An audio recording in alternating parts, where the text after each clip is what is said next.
Hello, everyone. Hello, hello, hello, hello. There was a part of the. Hello, everybody. Good morning. I'm back again. There was a part of. There was a part of the interview yesterday from Omije Ojumi. I want us to listen to the other side of it. Hey, my brothers, my sister, come and learn lessons. My brother, my sister, come and learn lesson. Come and learn lesson. When I say come and learn, I mean come and learn. I mean it from the bottom of my heart. Particularly men, come and learn lesson. Because for those who are saying that why is the man talking, come and hear why it is good for the man to talk. You see, it is important that there's a balanced conversation. I want to deliberately I want us to continue listening. You remember the girl talked about. I think the child. Yeah, I'm back. And I'm back because there is important part of this man's interview. That the continuation of the interview. The man, the children has been fed. Omije Ojumi, understanding husband. Uh, Actually, I think don't let us waste time. Yes, please keep sharing, particularly for men. My brothers, come and learn. Hey, women, my gender, my gender, my gender. Hey, hey, Aunty Omije Ojumi, she no towaju kò dé tó ẹ̀yìn. Let's continue to listen. Let me take it back a bit, and then obviously, let's continue to listen. He knows about her, or he knows a lot about her. Video, audio credit to Yeyekudi courtroom. That's the name of her this thing. I actually phoned her just to make her know that I want to use that video, and she gave me the go ahead. So to tell her no, her video, audio. I introduced myself and said, I want to use it. So I sought her permission, and she was okay with it.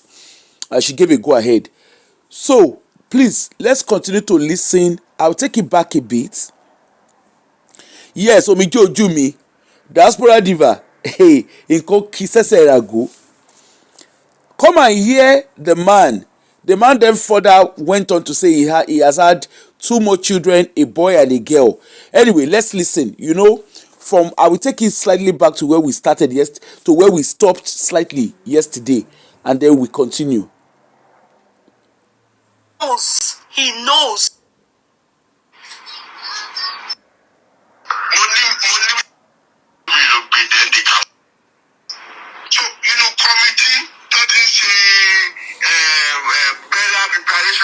Okay, so I've taken it slightly back to where he's talking about the funeral preparation. You know how he joined the committee, and then that will take us to the end of the video. That will take us to the end of the interview. Listen, please. Let's listen attentively. Obìnrin, my gender, una well done. Let us listen. Continue. Let's continue.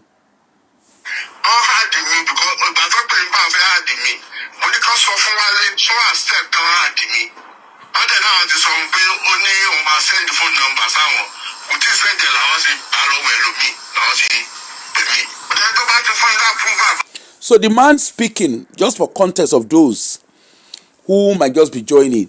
So the man speaking is Omije Ojumi, the husband of the ex-husband of this woman. She is the one. Obviously, she's not allowed him have access to the children. Blah blah blah. So if you want to just get the context from watching it yesterday. So this is just a continuation, but I'm taking it slightly back so that people who are just joining, I'm starting from the funeral angle. Then that takes us to the end of the interview. The man is actually giving his own account come and hear the kind of lies Omije Ojumi lied against him. And this is what women, you can say, you can go away amicably. Ẹ má bà yí àwọn ọkùnrin jẹ́, ẹ má sọ àwọn ọkùnrin di dádì wa.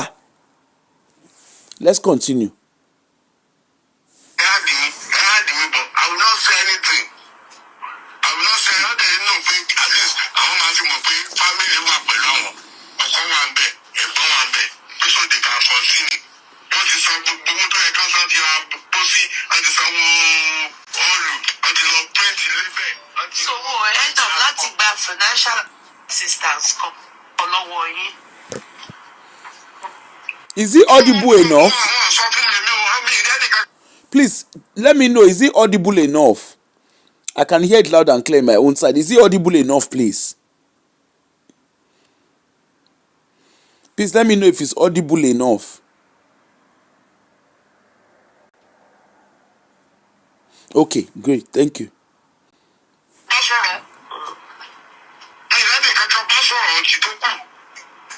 No. Okay. You are one of, yes, you are the one. Somebody say, yeah, I'm the one sent voice note to you today, ma. Oh, thank you. So that's the host of the program speaking. Yekudi is the one speaking. I know the man personally. Okay, thank you. After but they didn't end up taking it from you.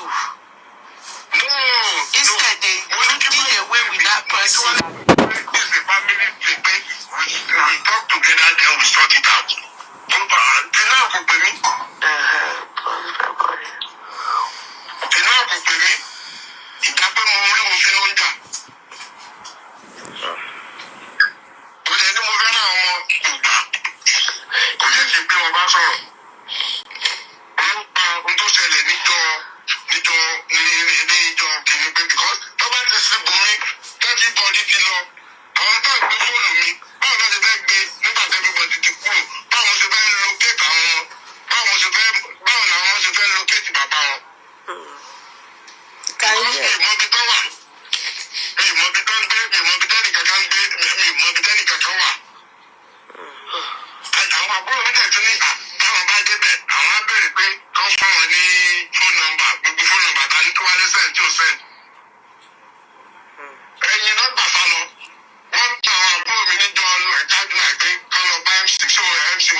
main problem is being in or is in fact, all these things, it's post láàrin àti ex-wife yín.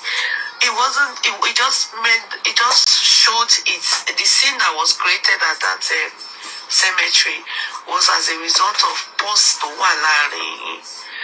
So it's not like the message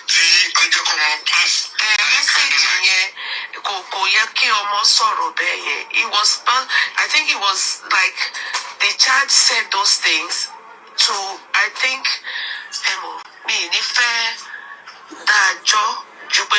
understand the reason exactly, diaspora diva.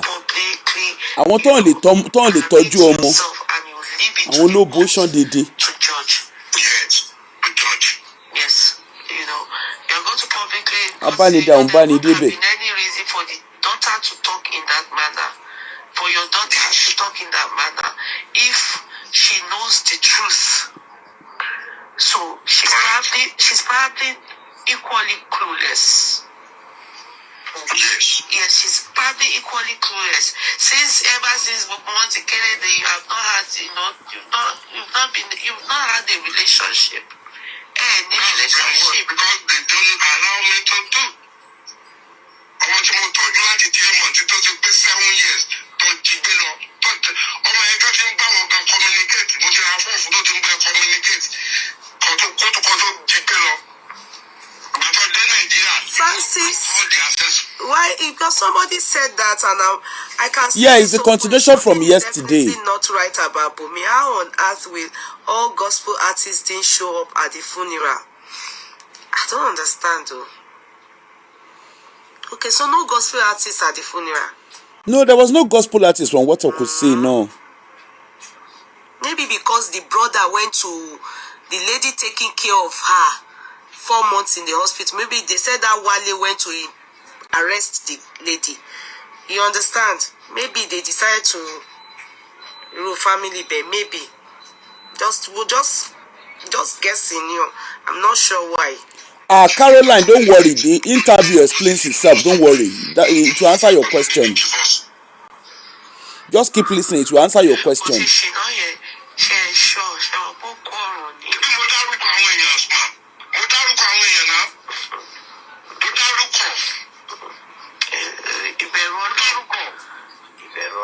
Ẹ̀sìn wo lẹ ń ṣe? Christian ni mí. Okay. Mo dárúkọ ẹ mọ̀ pé irọ́ kò dá o. So ó dá kẹ́kọ̀ọ́ lọ́la dúró lórí ìmọ̀tẹ́sọ́. Mo dárúkọ náà. Nǹkan tí mo sọ. Mo dárúkọ. Kódà ìgbà tó rẹ̀ bùn mi bí yìí travel láti UK ó lọ Nàìjíríà. Wow. Mo gbọ́ tó rẹ̀ bùn mi tó lọ Nàìjíríà. Mi mọ̀ bí àtọ́jú ẹ̀ ló ti lọ Nàìjíríà bọ̀ ó lọ rí. I know what I'm saying. Ó sọ bọ̀dọ̀ ní bọ̀dọ̀ di dáàdi wa. Àwọn tó rí gbogbo sí. 12 Pretty Me. The man talking is Omije, the ex-husband of this woman, Omije Ojumi. That's the woman on the screen. The ex-husband of Omije Ojumi. The man that the ex-husband is said that traveled to Nigeria to go and see Omije Ojumi was one of the guys apparently that is benching her. That was benching her at the time. His name is B.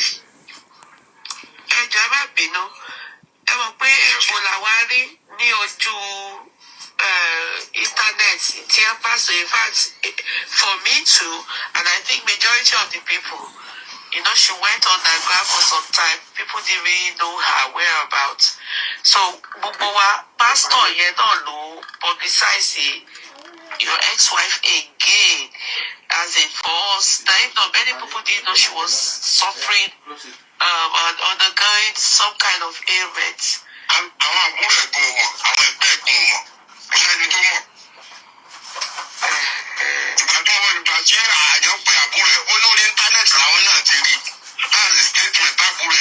Can you imagine? Because they don't have any cordial relationship. On internet, if they say what is in their mind, you will buy again. So the siblings didn't even know she was ill. They didn't know she had any illness. They said they found out on the internet when the pastor posted about her illness, about her sickness or whatever was wrong with her. Fola, say, yeah, good evening. Please, ma, the man is saying the truth, ma. You people that know him and know this story, you should be the ones that should, tell the world, because I don't know. He's only narrating himself. I don't know. You people that he called on all of you. If he's lying, come out and say, no, this story, you mentioned me yet. But if he's saying the truth, then mention it. If you know the story, then I stand with you on this one, that's presenter. It's only fair if he's saying the truth. So the truth should override. But if he's lying, then Carol, hold on. No. So just hold on and hear the interview to the end. Just hold on. He's mentioning companies, places of work, people and everything. So they should, and he's actually saying it. That's what, that's the only thing that's, like I had to say, if you are lying, God, I had to even use God. If you are lying, mind you, this person is dead. So I don't think there's anything more than that I can do. Okay, it's okay. Glow Sync, you know him. Okay, Glow Sync. Okay, I'm going. Emako.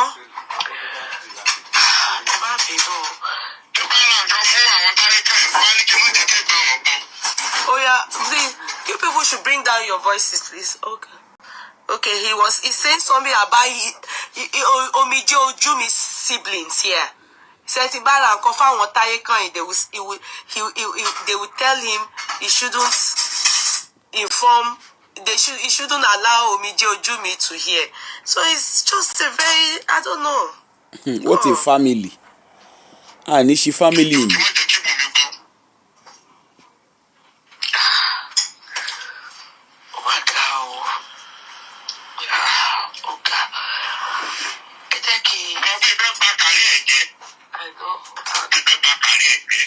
Can you imagine?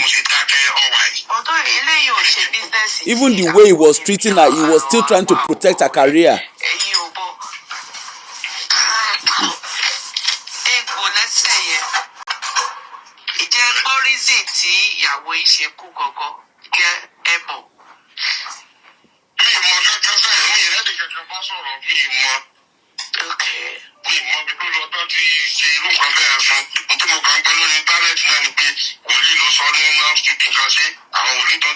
don't know anything. Shengbo. Monitor you every time. Why are you monitoring me?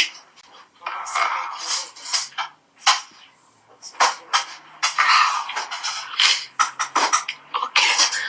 So I want what you say. I'm a bit ready for call for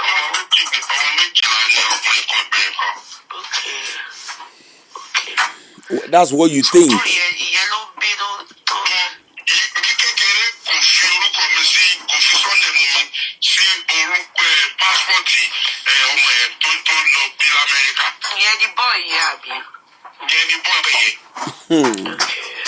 Since your call.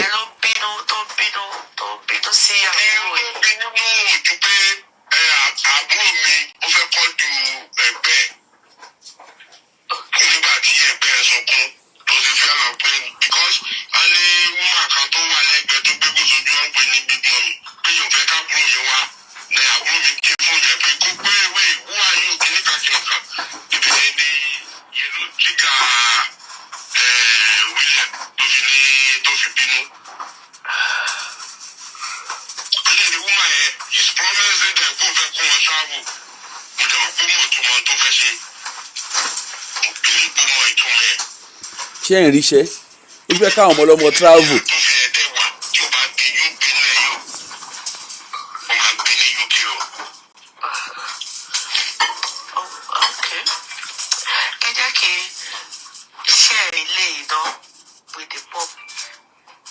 If I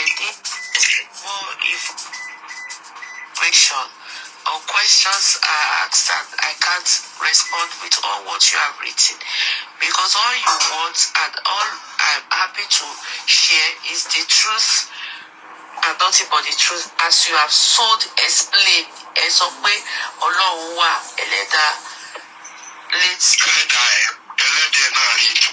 late Bùnmi lọ wà ẹni tí fi àwọn orúkọ àwọn èèyàn káwọn náà gbogbo àwọn tẹ kórúkọ ẹ ìrí tẹ bá ti parọ́ ẹ challenge wọn pé please they have the right to respond on top. Yes. To say their own side of the story. So ẹ ká fi ẹ bẹ́ẹ̀ yẹ. I would it's going to be tomorrow by the grace of God. What time it is, I think in the evening. But watch out for the live chat tomorrow by the grace of God. Kolon Showatayo. Idio. I will. Kindly send me your picture and your picture where you were with your ex-wife. It doesn't matter how old. Just any pictures that you have, so that we know that you are Mr. Rotimi, the ex-husband of Ade Oye, Abi? Ade. Okay. Send me now pictures, any old pictures. Let me just have them. Hello, sir. Can you hear stop record? No, can you hear stop recording? At what point at what point don't you stop recording? There's one voice note. There's still some little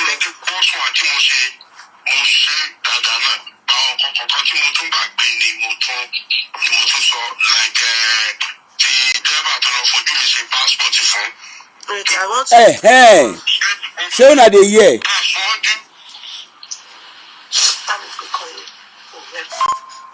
Ọmọ mi ló ń pè mí yẹn, so.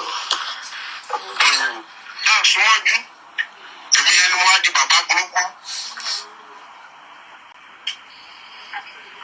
Tí gbogbo íńtánẹ́ẹ̀tì wa gba ibẹ̀ méjì. Nobody know me. Lọ́dọ̀ ọ̀gá mo ń lọ jẹ́jẹ́ mi ni.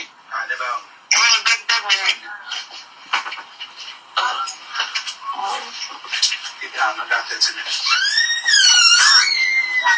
Àti gba gbàṣẹ́ lẹ̀ kó tó wálẹ̀ àti gba gbàṣẹ́. Tó ìgbó tó bá dé màmá mo lọ fọ̀ wọ́n ṣọ́ọ̀tù wọn dání. Mo ìdẹ̀gbá kọ́bọ̀ lọ́wọ́ ẹ̀ rí. Ẹni tó bá ní mo pọ́n lọ́ọ̀bù mi kó fún mi prove ẹ̀. Ẹ kàn wo statement bù mí, kàn wo statement of account ẹ̀, kàn wo ibi tó ti send owó sí mi rí. Èmi ni mo ń send owó sí. Can you imagine?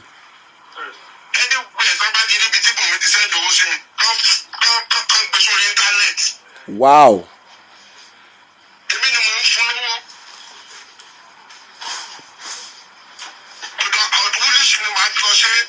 Daddy wa international ó ṣàn bankroll lọ.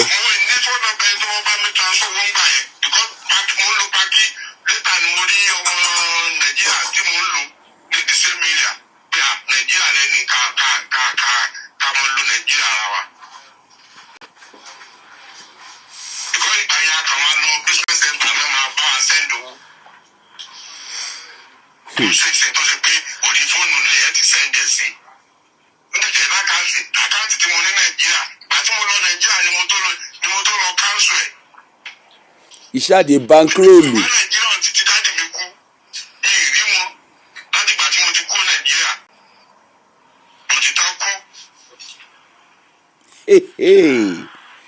Omije Ojumi special. Wow.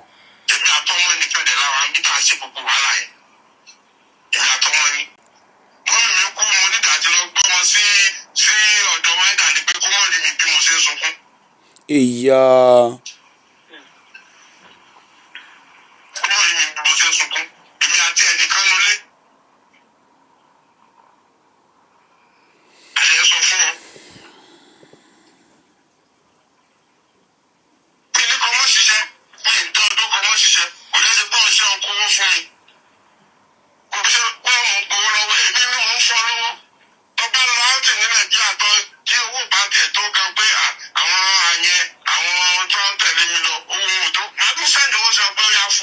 Can you imagine?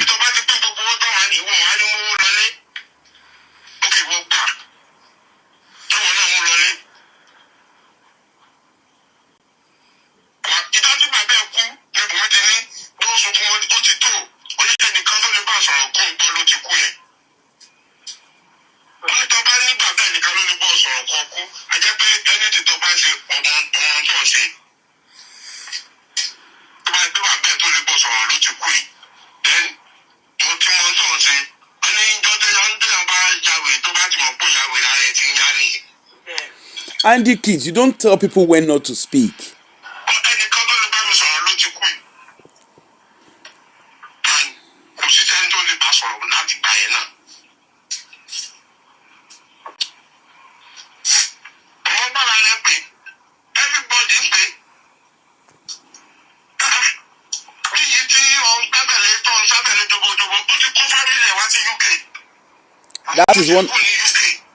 That's one of our boyfriends, so according.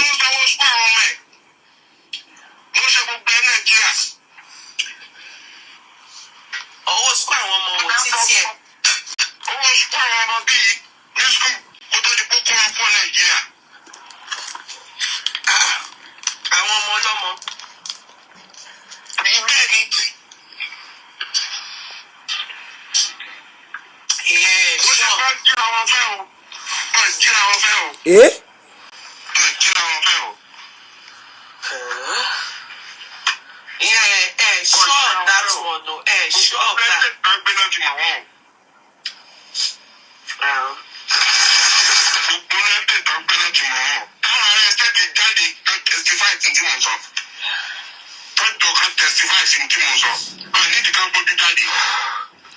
Hey.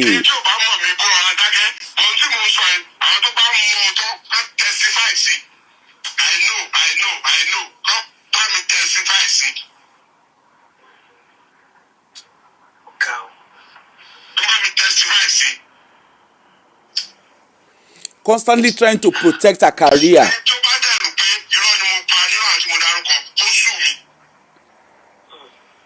Wow. So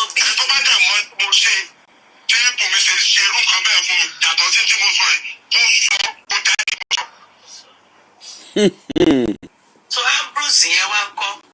Yeah.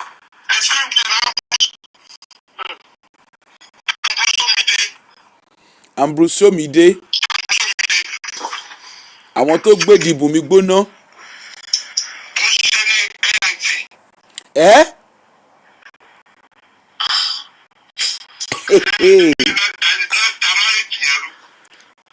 Bí and Ambrose Omije dey call una o.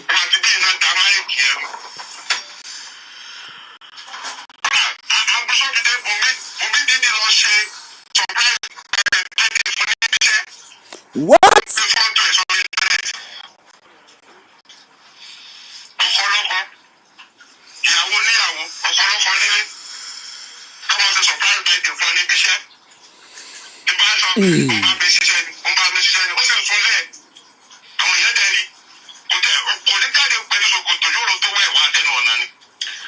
Ambrose Omije.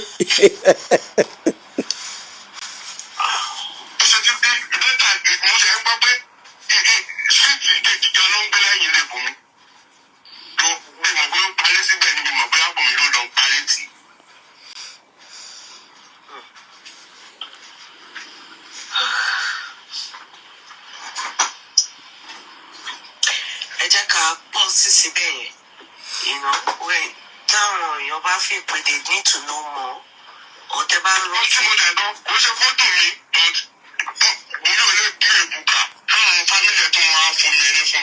Exactly.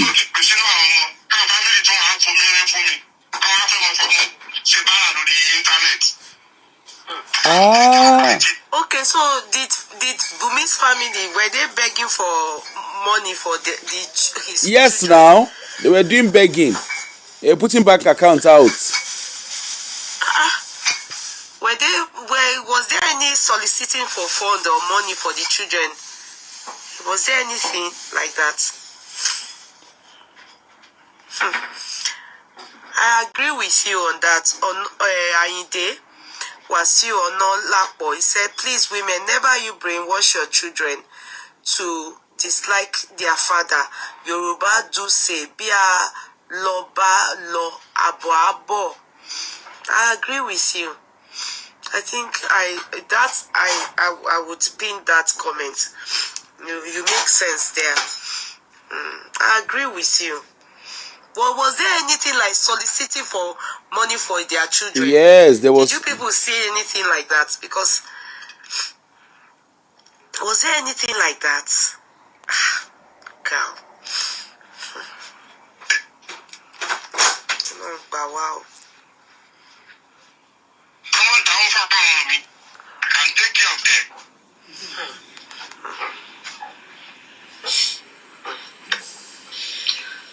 I can put my children in boarding school. All of them, they will be okay. You pick up from me for straight down. Because I'm not paying anybody more. You know what I mean? You know,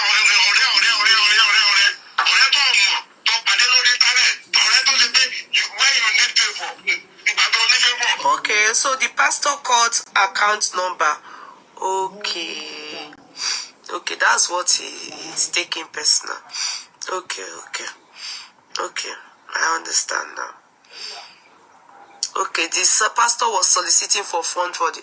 Okay. Because I didn't watch it, so okay, now I understand. All right.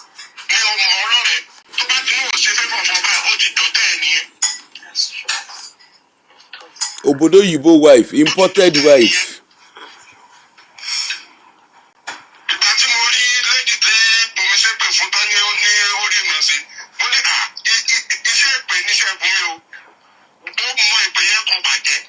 Shengbo. Gospel musician. Pastor Redeem, ẹni náà wá sí platform ni. Ó wá ẹni yẹn ríran sí, but ó ṣàmú ẹ̀gbọ́n fún ẹni yẹn, so pastor. Okay. Ọkùnrin ni pastor ọkùnrin ni.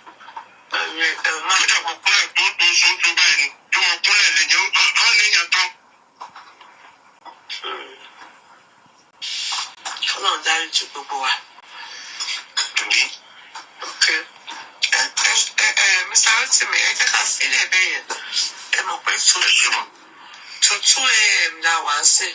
So, bàbá Ọlọ́run lọ́la. Somebody said, I saw somebody. Well, don't worry, let's keep listening, no, please. I don't want you again with all these shenanigans.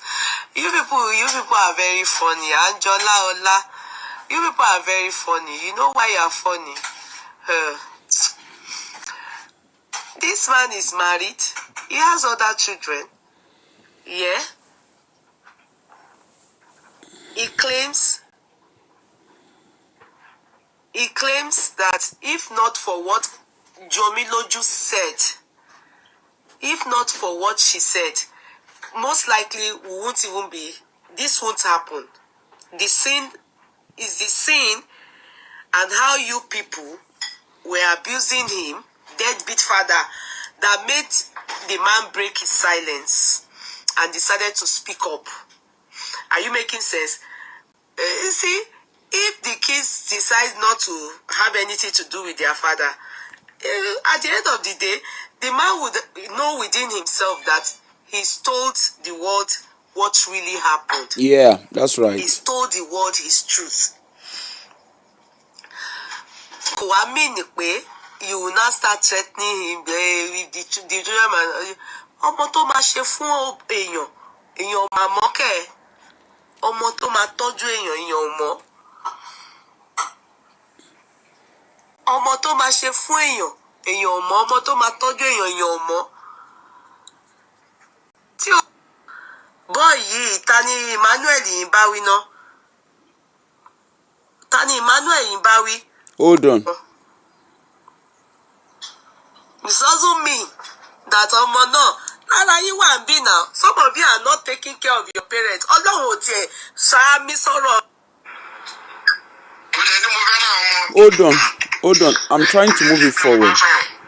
Àmì sọ̀rọ̀ kò ká ẹ̀ kù. So you want him to... Okay, I've been looking for my daughter to see. Okay. More share this. What I know.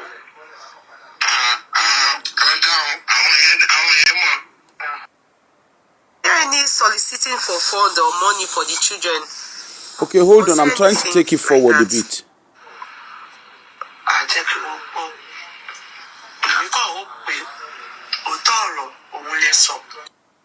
If you don't make it in life, Rara.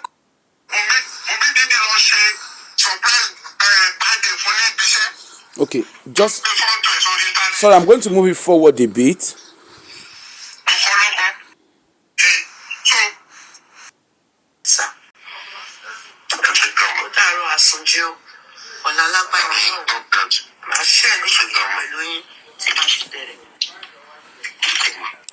All right, just hold on, please. Just bear with me. All right, sir.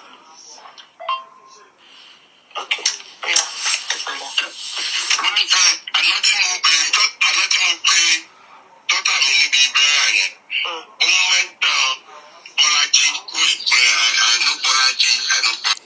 Okay, so the man wants to clarify because Omije Ojumi had told his daughter or told the children that that their father remarried or their father went and their father had a girlfriend.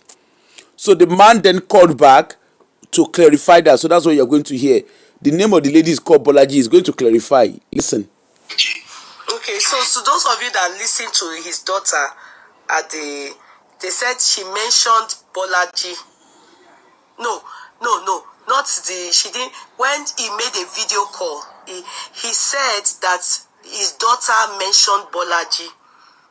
So he called back to explain the Bolaji incident, which he feels that Bolaji is what the mother must have told them about. You understand? So he called back to narrate that part as well. Okay, so let me play it. Okay. Only Uncle Bolaji. Uncle Bolaji, but thanks to Uncle Bolaji. No, I was mixing it up. Only thank you to Uncle Bolaji. Uncle Wale. No, only I know Bolaji. I know what happened with me and Bolaji and you. Bolaji is your lesson teacher. And you are working in the same place.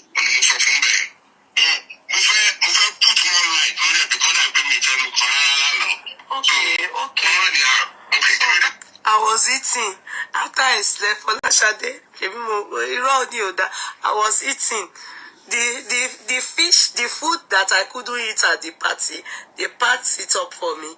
So when I now was talking at 2,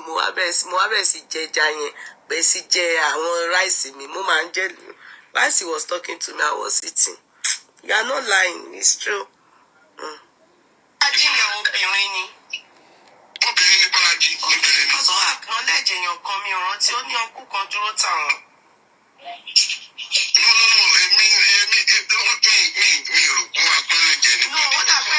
Hold on, Emma Benusa. In content you saw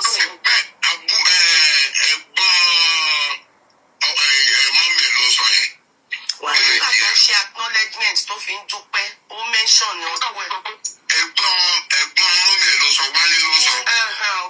okay. Okay, sir. All right. Clarity. All right, sir. So,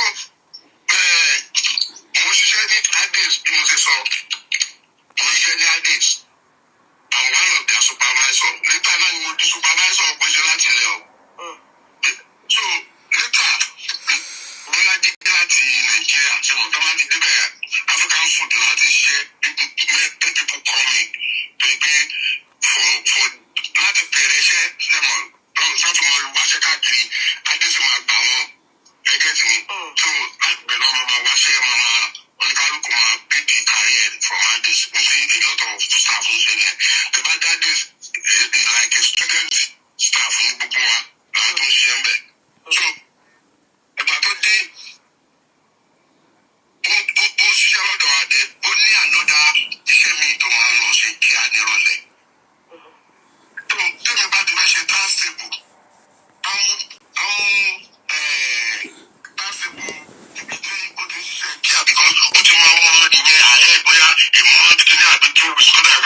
So rota is what is calling timetable.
I don't know if you are an original ID or a fake ID.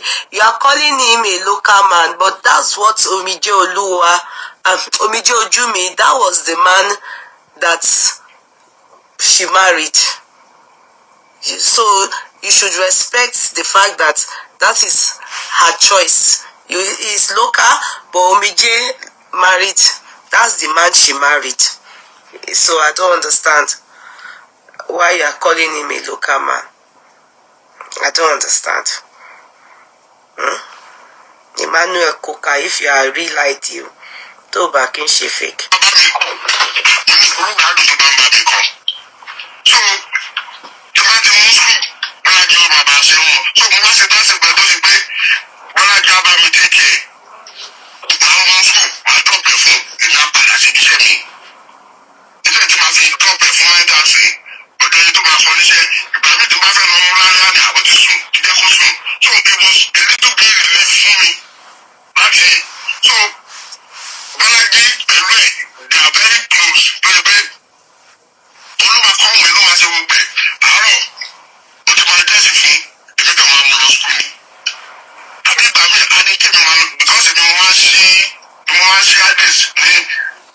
I don't know the difference in their accents.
Wow.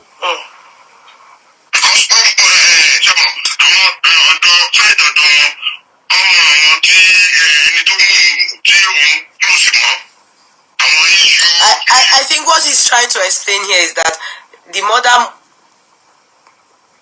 is late ex-wife, Omije Oju, told their daughter about one Bolaji. And so he's trying to explain the relationship.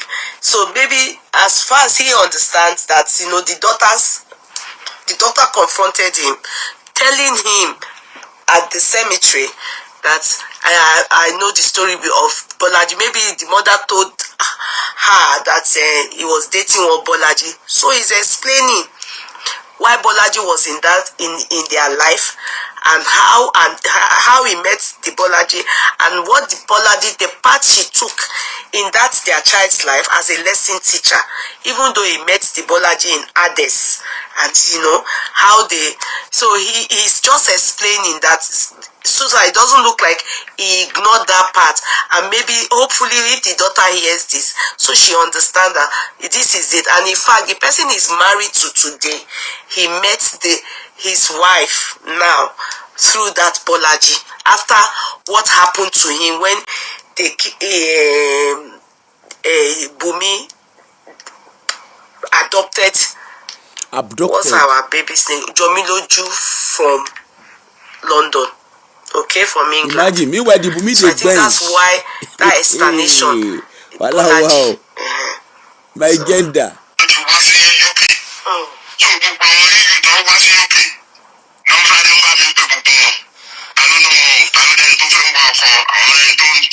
Yeah. What do you mean by why did I don't understand? What do you mean by why did I allow this? I don't get you.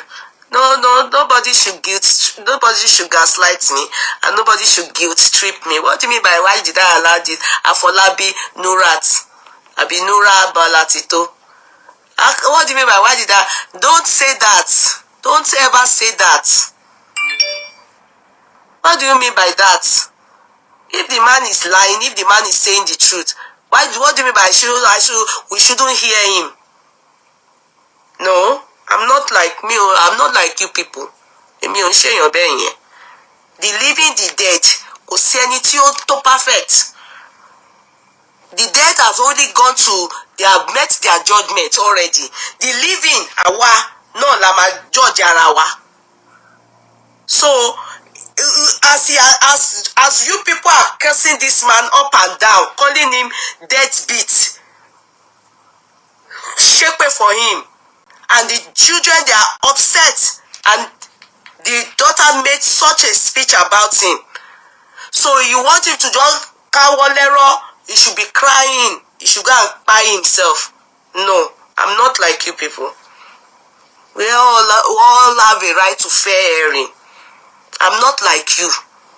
In Shebitin. Abio, I want women supporting women, Gary, diaspora diva. I'm not like you people. You will hear them, women supporting women. You will listen. Meanwhile, the woman they bench up and down. Why are you calling? They bench up and down. You keep the mind, no one make the man progress. Boy, Tani Emmanuel Imbawi no. Tani Emmanuel Imbawi. Who are you referring to? Who is this person referring to? Block this person. You're off here. Block for life. I don't even want to ever see you at all. That's it. Me only time. I have zero tolerance to bullshit. You type anyhow, you reason anyhow, I slam you blocking. You talk, I respond. Respect is reciprocal. You insult, I block you. And when I block you, blocking all the good things in this world, to yeko wairi o blocking. Not on social media. It's not on social media, but it's on social media that the incident took place. Is it not on social media? People were calling him also. Is it not on social media? This social media has destroyed and it has resolved many things. It has destroyed and it has resolved many things. Not on social media, but nǹkan tó ṣẹlẹ̀ sí àwọn people yẹn lórí social media that you all were carrying up and down and we all were angry towards the man. Is it not on social media? That response is for who? And it only pay not on Bumi. I saw the name Bumi Eunice. It's not on social media, though that ID is fake. But I will say I respond to you people. More reason to go in on form fake ID. That's why my con be by. But the thing that happened and they are insulting the man. They even though I know one thing about life. If you have not done anything to deserve èpè, tí ẹ bá ṣépè fún èèyàn, ìwọ tó ń ṣe gan kíyèsára torí ó ń padà wá báyìí, torí èpè ó ó máa ń wò kó tó jà á lọ bẹ́ẹ̀ ṣe rán yẹn tó bá ti débẹ̀ tó ti rí pé iṣẹ́ tẹ rọrùn yẹn that person does not deserve it ó ń padà wá sí orí ìwọ tó rán. I'm sincere. So èpè be careful ìwọ̀nba tí o mọ̀ pé o lè gbé òun ni kò ṣẹ́. If this man is lying, if he is lying, let the people he has mentioned or his family, Bumi's family, because at the end of the day, the whole thing that flew around, tí gbogbo wa ń gbé lórí tá à ń bú máa yí pé ọkùnrin wò dá, that will be the narrative tá a máa gbé sùn. Ní rí òótọ́ ọ̀rọ̀, we won't hear from the man. No. The children now, the action those children took, the speech that child made, a kò máa dúró lórí ìyẹn ni father irresponsible ni gbogbo a máa dúró lé lórí kò ṣàdélé jẹ́ gbogbo àìṣá bàbá kan ló bí èmi náà ọkùnrin kan ṣáà ló gbé mi sínú ilé àwọn ọmọ tí mo bí náà ọkùnrin wà nù wọn náà kò ṣàdélé jẹ́ gbogbo ọkùnrin náà ló máa bá àti. àbí o. So we need to be careful. We need to be careful because that child, they will just go with that narrative for life. That's the only thing to my walopolowa. And when the man decides, babe, this no, my child cannot have this impression about me, and the family of this woman, they won't even allow me see this child. Let me shall say my own side to the world. The same internet we carry it around. The same internet we carry it around.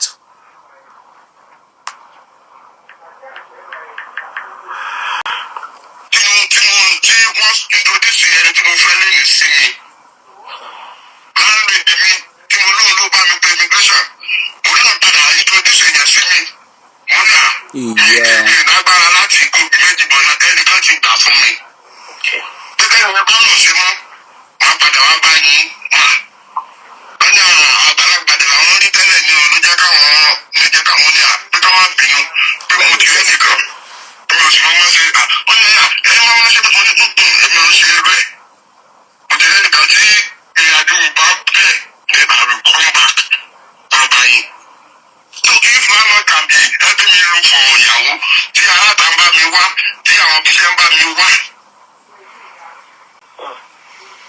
So nothing between me and Bọ́lájí. Okay, so ẹjọ́ tí òun rò fún ọmọ yín jọ mí lójú nìyẹn. Because I know Bọ́lájí, I know what happened with Bọ́lájí. What happened tell me. Mo mo bí ní ragadi ni because àwọn tó ń bá ragadi ẹni bẹ́ẹ̀ sọ pé mi sọ pa Bọ́lájí. Láti ìgbà yẹn náà mo sọ fún pé Bọ́lájí is your lesson teacher and we are working in the same place.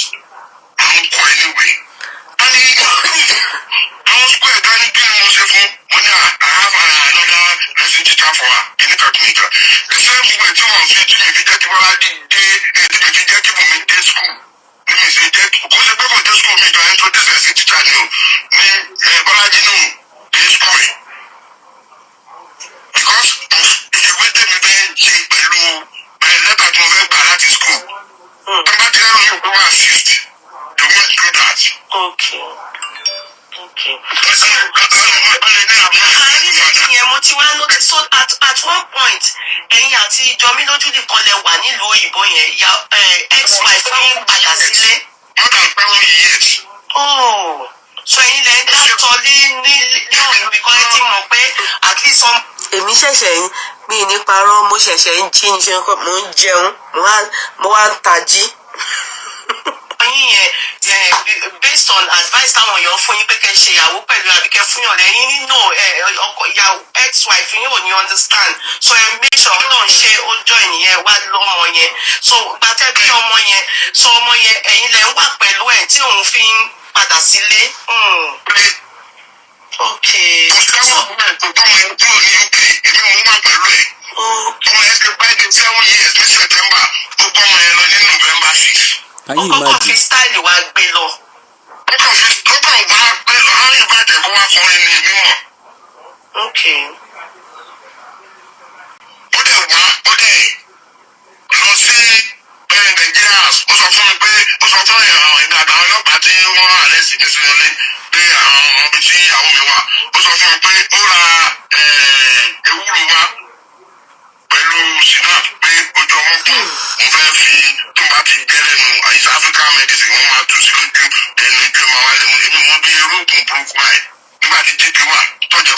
Just this is repetition. You have said it before. Okay. Okay, má bínú. Bóyá mo miss out níbẹ̀ yẹn. Ẹni pé wọ́n kó tí ẹ̀yin mọ́lé ní àsìkò yẹn. No, that's arrest. Ọlọ́pàá tó sẹ́nu ọ̀nà mi ò jẹ́ kí n kúrò nílé. Kí ló dé? Because they are looking for them. Ó ti sọ gbogbo ìgbà tó ń ṣàlàyé. They are looking for Tomilójú àti Mọ̀mẹ́. Okay. Ṣẹ́yìn lè lọ declare àwọn missing ni. Kò lọ school wọn pè mí mo ní. She will fast forward now, don't worry. She will move forward. Okay. Okay. Alright, what's here?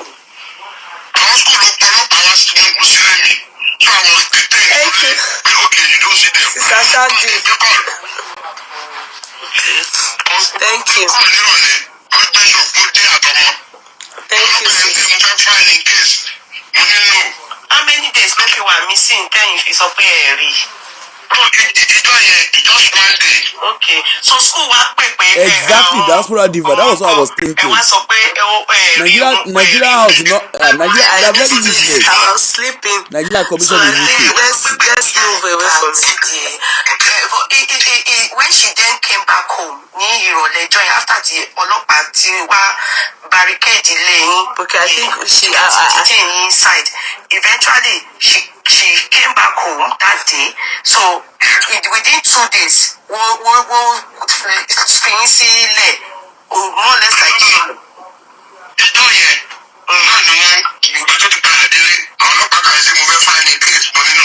I think we've heard this part, but I think we've heard this part. So all these ones, was she cool? I don't think so. Wait, let me hear.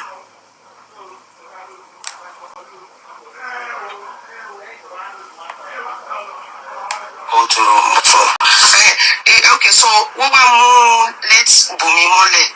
Ni also fẹ́ wọ London gbà yẹn ni àbí? Yeah, okay, wọ London. Ó fẹ́ wá kọrin. Okay.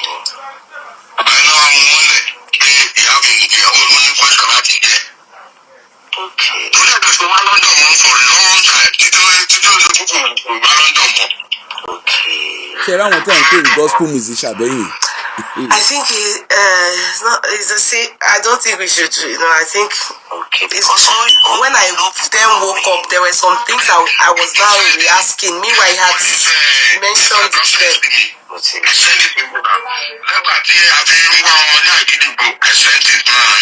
Okay, since this is the letter. This is the letter to Ofewa Money Agidigbo. Okay, oh yeah. I was so it's a first Timothy. Interjecting, then it be more number. Let's go meet a city any alone. Okay.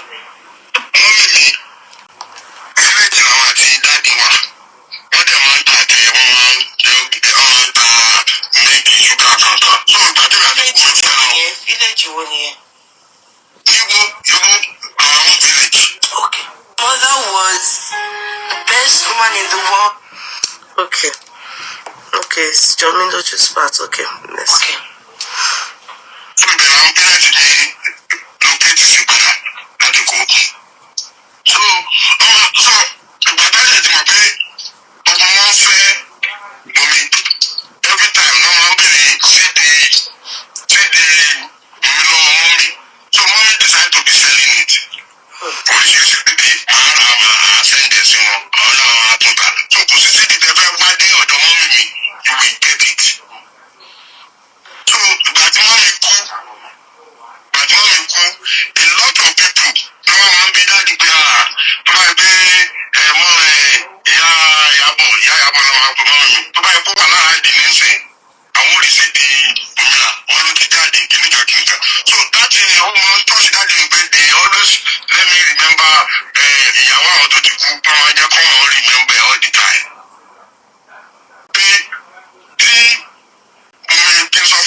mi send sí dáàdì ó kàn máa fi rán mọ́tò láti Òṣòdì wọ́n á deliver ní ilé.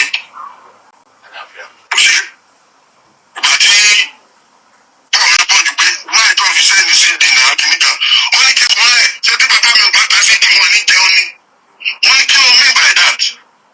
Wọ́n láwọn ṣé tó wọ́n mú fún wọn jẹ dáàdì tó ń ta CD ẹ̀kọ́ ni yóò mú dáàdì mi jẹun. Ọmọṣẹ́ ni mo padà ní kó jọ kó lọ bá mi bá gálásì kó bá mi ra another CD kó bá mi sẹ́ǹdẹ̀.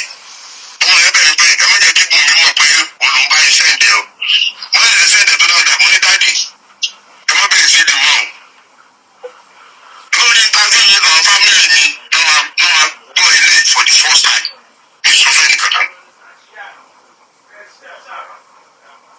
Mi sọ fẹ́ nìkan kan. Tí àwọn fámìlì bòmí wá bá ní irọ́ ni mò ń pa ló lọ sí di girlfriend ló lọ pé ló sọ pé ló ti fi parọ́ bẹ́ẹ̀ bẹ́ẹ̀ fún ẹ ó parọ́ bẹ́ẹ̀ bẹ́ẹ̀ mọ́ ẹ ó jà ń bẹ̀.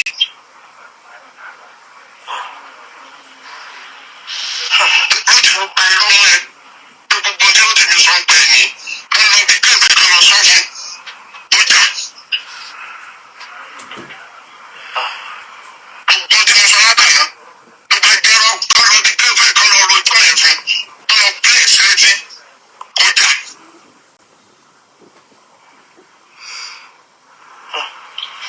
Okay, mo ti gbọ́ sá.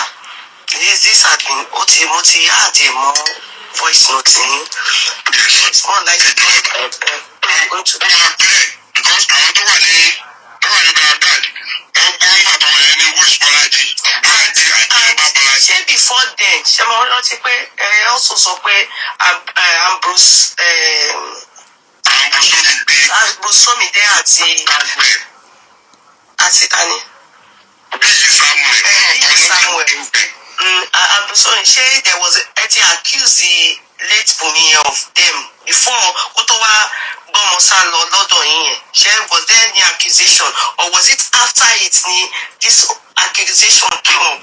The accusation is before pé ẹ̀mẹ́jì ni mo ti attack tẹ̀gbẹ́ wo kí ló ń ṣẹlẹ̀ láàrin wa àti bíi kí ló ń ṣẹlẹ̀ láàrin wa àti Ambrose pé I'm tired of all this business pé I want a divorce. Okay. I want a divorce. Okay, before ìyẹn ilẹ̀ ti àsọ kó tó di pé wá gbọ́mọ yìí. Gẹ́gẹ́ ló ń kó wá gbé wọn. Okay. Pé mi fẹ́ fi nǹkan lẹ̀ màá fọmọ ṣèwé màá lọ fẹ́ obìnrin mi. Okay. Láti ká no excuse for me. Okay, meanwhile ẹ̀yin sọ nǹkan tó ń bọ́dà yín pé irú marriage. Bọ́dà mi ni mò ń sọ. Was there ever a time tẹ́ sọ pé jókòó tì mí ní London and okay tó wá sọ pé. Agreement nígbà tó bí wọn tí mo ti rí pé wàhálà yẹn pọ̀ because mẹ́ta ló ti gbọ́ wọn lẹ̀ tí mo ti rí pé wàhálà yẹn pọ̀ tó dẹ̀ padà dé mo ní we need to reschedule bó ṣe ń travel pé at least tó bá lo iṣẹ́ tó fi ń lo longer time ní Nàìjíríà sọ di ilẹ̀ ẹ̀kọ́ wọn lo longer time ẹ̀. Torí ẹ̀ láti wá gálásì pé kí gálásì máa bá ta sídi because gálásì máa ra sídi ni wọ́n ṣe pé àsìkò ní gálásì ń ṣe wọ́n máa rà á. Ẹ bá ṣiṣẹ́ ó lé ní 4 million ló fẹ́ sọ fún yín. Ẹ bá ṣe fídíò ó lé ní 5 million ló fẹ́ sọ fún yín. Láti sọ pé tí mo gbà sọ. Mo ní ìyẹn pè é. Tó tọ́ bá ti fẹ́ ṣe fídíò, wàá lọlé. That time wàá ti jáde gbogbo ibi tí wàá ti kọrin. Wàá ti jáde wàá ṣiṣẹ́ bóyá bí oṣù mẹ́ta. Ẹ wàá padà sí ìgbésẹ̀ tó fi ń lo oṣù mẹ́ta ń bí. Wàá lọ lò ní Nàìjíríà. Wàá ṣe sí díẹ̀. Wàá jáde. Wàá padà wá bí wàá ṣiṣẹ́ àwọn onígbàgbé ẹ̀. So Babale wálẹ̀ wá tún tọ́jú àwọn ọmọ ẹ̀ because Jọmilójú he was like behind which they were worried about it. Afọkùnrin ọ̀hún ni ó yà ṣe lẹ́sìn ìṣẹ̀lẹ̀ ìjẹ́gẹ́ tì mí àárọ̀ tó bá ń jẹ àwọn pastori book ẹ̀ sí fún. Àwọn ìran pastori book ẹ̀ fún. Wọ́n ṣe ń sáré lọ́wọ́ wá sí yẹn. Ìgbà tó padà sí Nàìjíríà tó yẹ kó padà wá ìdí kìíní tó ń lọ gbígbé kó lọ múra kó máa bọ̀ kó mọ aṣọ kó mọ kìíní. Àwọn wòlíì ló ń pè mí lóríṣiríṣi láti Nàìjíríà ẹ má gbogbo ẹ mọ́lẹ̀ ẹ má jẹ́ kó kàn dùnkún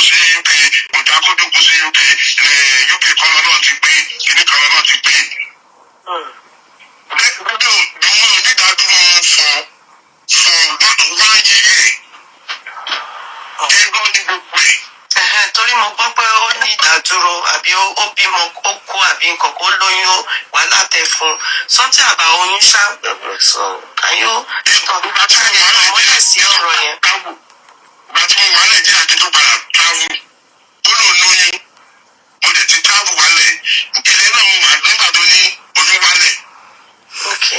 Kí tó wá sí UK padà nìyẹn kó nǹkan tó wá bí sábà kó tó kankan tó wá wá sí UK kó tó wá lóyún tó mi lóde.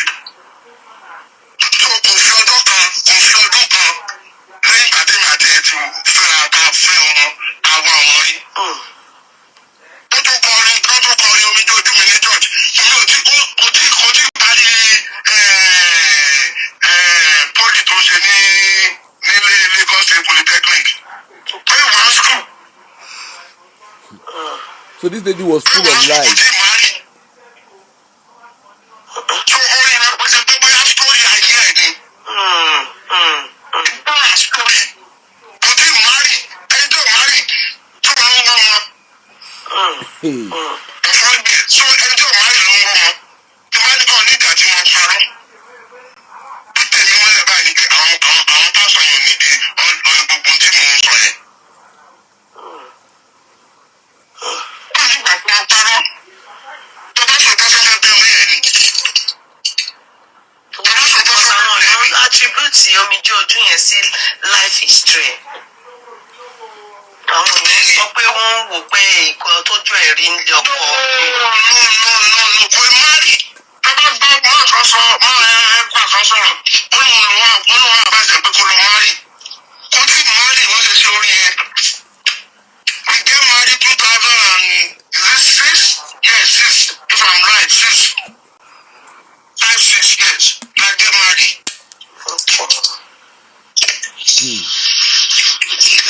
Oríṣi ti jáde láti 2004. If I'm right, about that orí 2004. Kò fi ọdún kan wá ọmọ rí. Ẹni tí ó ti marry.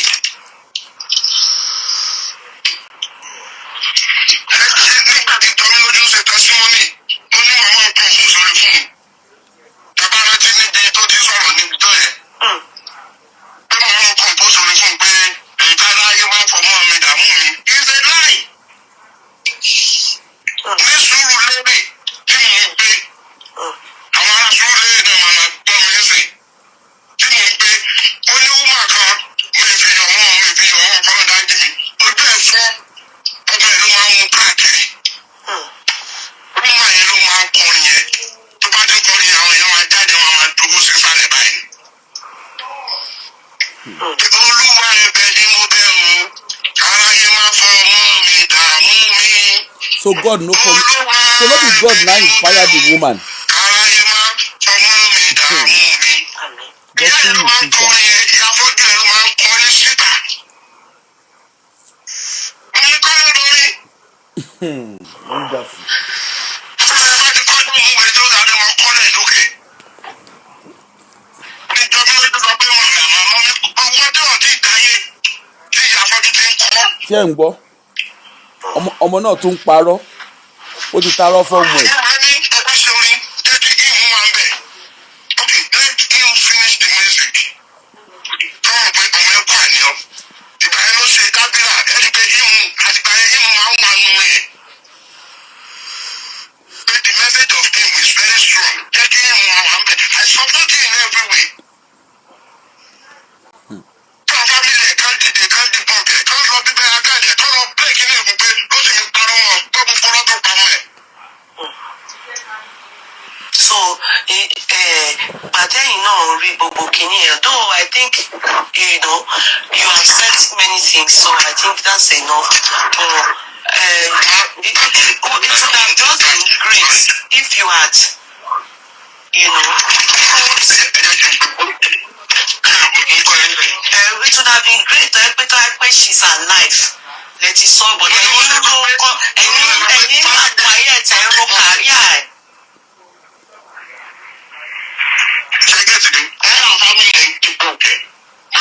No, mo ní ẹ̀yin sọ pé ẹ̀ ń ro kàríà late wife ex wife pé ẹ̀ ṣe ẹ̀ sọ̀rọ̀. because ẹ ti jọ ṣiṣẹ́ fún career yẹn ni ẹ wà bẹ́ẹ̀. Yemi, good morning. She might be talented, but she built her life on lies.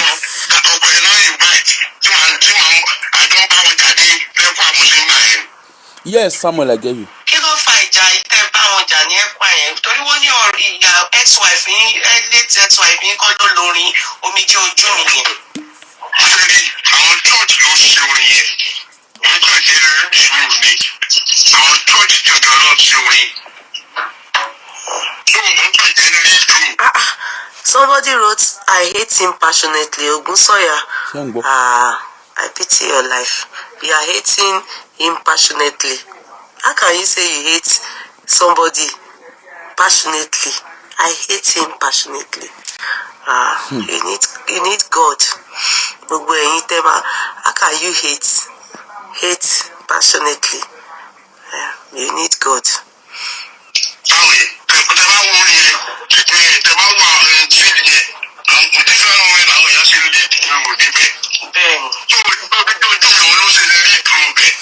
Okay. So, and the law in the equality, Baba was fire or the bind.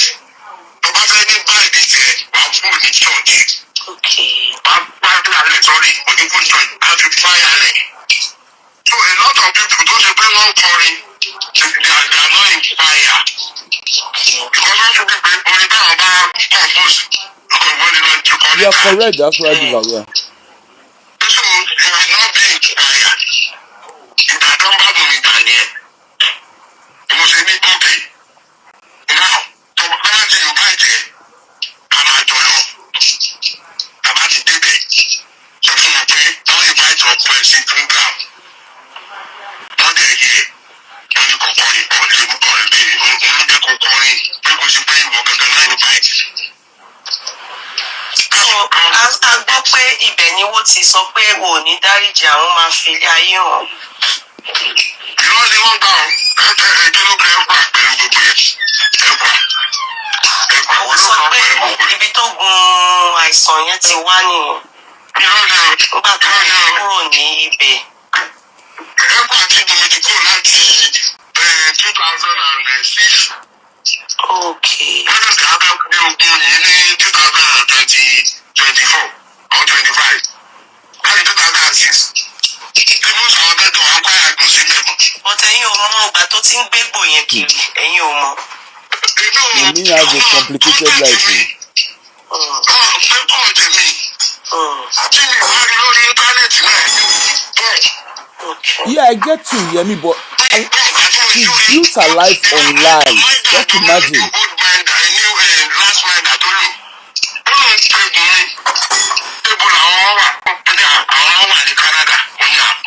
Kẹ́hìnbó, ó ṣàn parọ́ káàkiri. Ó ṣàn parọ́ káàkiri.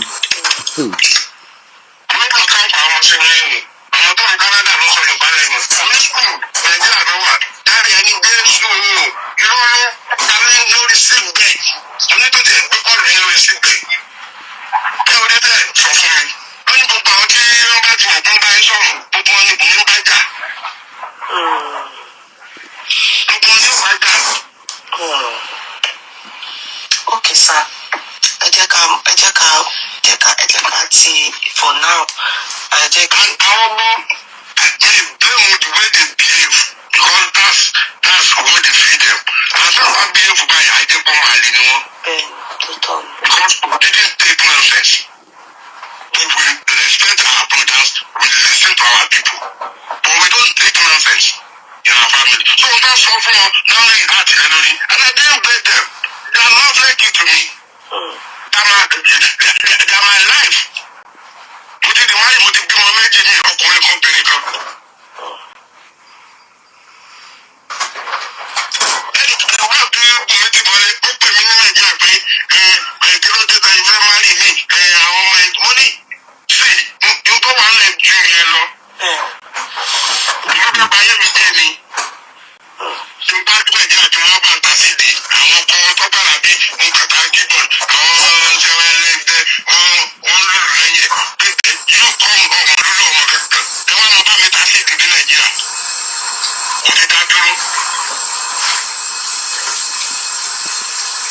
ó lọ sọ owó láti fà mí wá Nàìjíríà 25,000 ní Bùnmi sọ síbẹ̀. Láti fà yín wá sí Nàìjíríà báwo? Nígbà tó mú jọ mí lójú lọ. Ó lọ sọ owó fáwọn alága kan gbé mi wá sí kásòkò pé kí wọ́n bọ̀ Nàìjíríà. Báwo lẹ̀ ń ṣe? Àti ọ̀pá ìmọ̀lá ṣètò ilé ìmọ̀ máa ń lọ dòkó sí bọ́sọ̀ tí màá ní mò ń sọ wọn. Ta ló sọ yẹn fẹ́yìn? Ẹ bá fún jẹ́ gbogbo àwọn tó sọ mo ìní nọ́mbà wọn wọ́n sọ fún yín. Ẹ má má bìlíìfù gbogbo àwọn aládùúrà Ẹ wo ẹni yẹn ó lò fún bàbá ẹ ní 50 million times 2 ní tí Bùnmi sọ pé kò gbọdọ̀ ṣiṣẹ́ yẹn. Irọ́ ni Bùnmi wá pa fún yín òun ti mú òun tán nísìnyí. Ẹ̀wọ̀n yín náà máa gbọ́ èèyàn lọ fún yàn ní 50 million abẹ́ ṣe mí sí 50 million kò fi. Sorry, 50,000, 25,000. Sorry, 50,000. Sorry, mo ló jẹ́ kí ní tó fún owó tí Bùnmi sọ. Okay. Kí ẹ má ṣiṣẹ́ irọ́ ni Bùnmi ń pa. So she was singing gospel music, but her life was opposite. Ṣé mọ̀ pé èèyàn kì í ṣe mọ̀ pé òkú ọ̀run ó ti ní ibi tó wà tó. Òkú ọ̀run tó jẹ́ mo lè sọ pé káwọn àbúrò ẹ̀ gbé sídi kan gbé lọ kí gé pẹ̀pẹ́ ló ti mi pa àwọn ọ̀rọ̀ ìmọ̀ ẹ̀.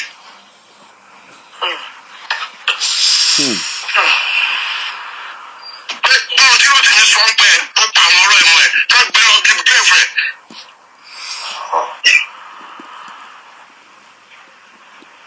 Kí mo fẹ́ parọ́ fún wọn.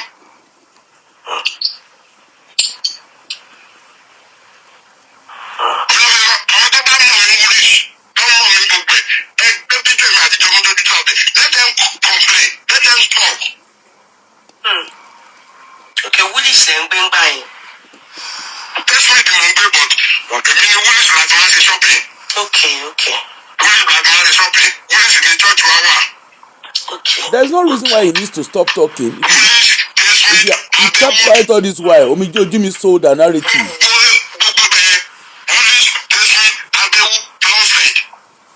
Abi o Samuel.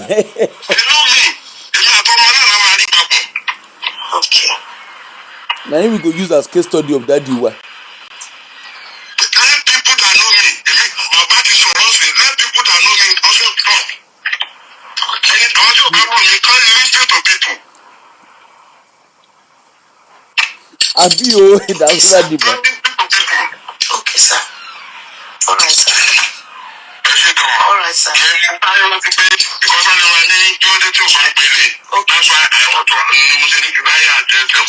All right, sir. Ṣé gan sir. Bàbá mi gbọ́ àwọn fídíò tí mo ta kọ́kọ́ ṣe ní kó tó di pé ẹ̀sùn yẹn àìjì. Mi stop mo continue mo sọ gbogbo ẹ̀ lọ ni. Okay, sir. Okay. Mo sọ gbogbo ẹ̀ lọ ni. Okay, mo máa play ẹ̀ fáwọn èèyàn. It's more or less like I interviewed you. There's no need to bring you gbogbo question tí mo fẹ́ béèrè. Mo ti bí yín. But no problem, sir. Yes, sir. I will. Yes, sir. I will, sir. All right, sir. I will. Mo máa gbé notification jáde fún wọn so that ní 6 p.m. máa ní pé kí wọ́n wá. Yes. It's 7 o'clock in Nigeria time. Yes, sir. I'm going to bed. I will send it to. All right, sir. All right. I'm going to bed. Shey una don hear the concluding part. Well, that's the other part. I dey follow Yeye Kudi back to back. I think yesterday she was just analyzing. I don't think she played any other audio. She was literally just analyzing. She was a gospel musician. This auntie, this fine auntie, she was a gospel musician. Nothing gospel about her. You know when you hear what I ordered versus what I got. Diaspora wife, what I ordered versus what I got. The man now, for the man I now that time she been at church they say they for me themselves. It's not about whether she's a Jesus girl or waiting. Anyway, na church dey for meet themselves. They say na ikpe, aunty elekpe. E dey sing, me I don't know her song in fairness. She dey sing orishi, she dey sing gospel song. But behind the scene, look at her. They call one Brother B.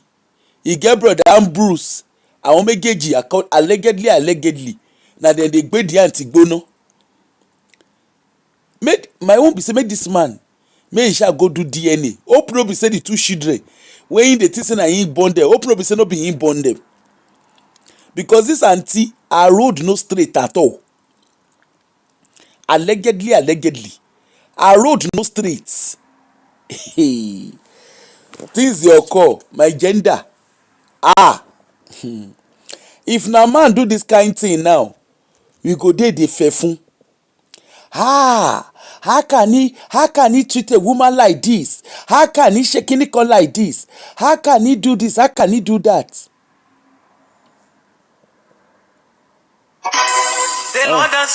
Sorry o. How can he treat a woman like this? Now we go dey ask. Sorry, somebody sent me a voice note. This is what I want to take this afternoon, 6 morning.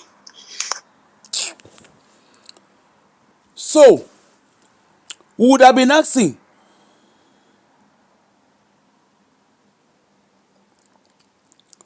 I did yesterday's analysis. Now go and watch it.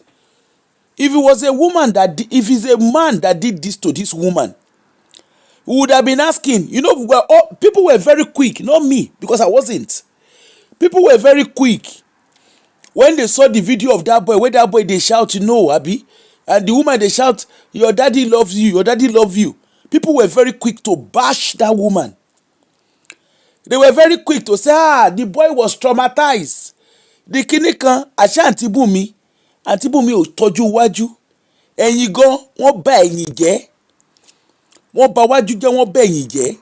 Aunty Bumi, Mrs. Gospel musician, she scatter front, she scatter back. When she face front, she scatter am. When she go down 6 feet below, you see her life played out even at her funeral. See wetin she do the man. He turned the man to living single. Man wey marry, he turn am to living single. Ó gba Saturday lọ́wọ́ man yẹn, ó gbé Sunday lọ́wọ́. We left a man with 3-month-old child, a 3-month-old baby, child alone. Baby, you express breast milk leave for the man. You carry your 2 left leg, carry and go Nigeria. He carry the 2 left leg, carry and go Nigeria. You express breast milk. Made the man come. Yes, of course, there's nothing wrong in the man caring for his child. But surely he should have that choice. The same way I'm talking is the same way I would talk if a man was the one that abandoned a woman at whatever stage. And for those saying, the man elejo wewe ni, what is he talking? Why is he talking this? Why is it that it is now that the man is talking? Let the dead rest. Let the wèrè wo ló rest. Ìgbà tí dead wà láyé, ṣóun fúnra rẹ̀ gan fúnra ẹ̀ nísìmí. Exactly, that's why the same thing with me as well. Dead wèrè wo ló rest. When she dey alive, did she give herself peace? She didn't care for herself when she was alive. Shebi you heard the ex-husband. He said the biyi wey dey gbe there gbono allegedly. That biyi, he carry him family, he migrated them abroad. And that man, the ex-husband said he continues to be financially responsible for her, even when she dey Nigeria. Even when she was in Nigeria, he was fully responsible as a husband. Was giving her money. He said she go even go do music or whatever she said she dey do. Still at that, and another person, be here and Ambrose, àwọn náà ń gbé díẹ̀ gbóná.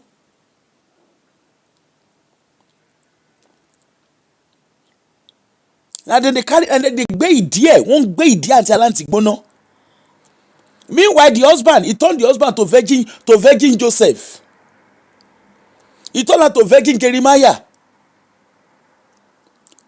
Single father virgin Jeremiah. And you know say London, whether they code well, with all the code, with all the thing, the man respecting boxers. The man deserves a kudos. He deserves a kudos in every ramification. Kilo de kilo ṣẹlẹ̀. Mo le kúrú mo le ga. Look at it now. Look at it. And that's why we keep saying when you are acting, whatever you are doing, you don't know what will happen in the next seconds. Look at how he treated the man. Ó dàrin àjò máa yẹn rókù díẹ̀.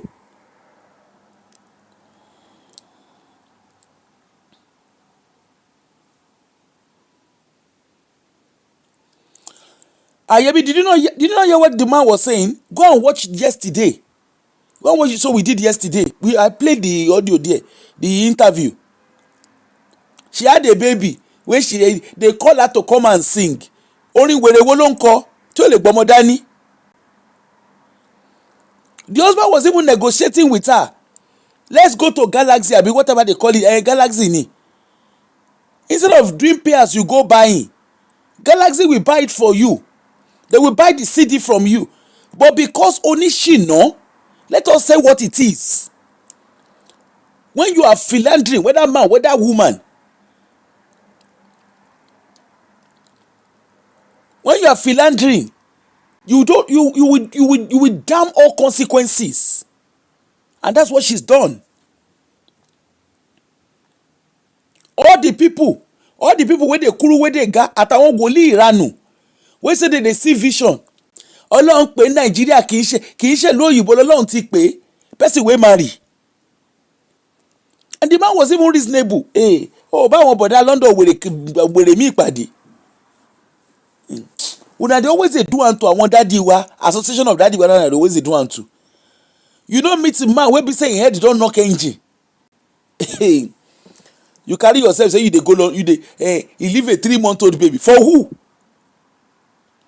If you meet àwọn brother tó rí wọn gbálẹ̀ tó yẹ pé orí wọn tó yẹ pé ọgọ́ tán dá àrò ọgọ́ tán bí wọn wájú àrò náà bí wọn sí, you go fit do this kind craze. You can't turn the man you turn the man tàláìmọ̀ nǹkan ṣe.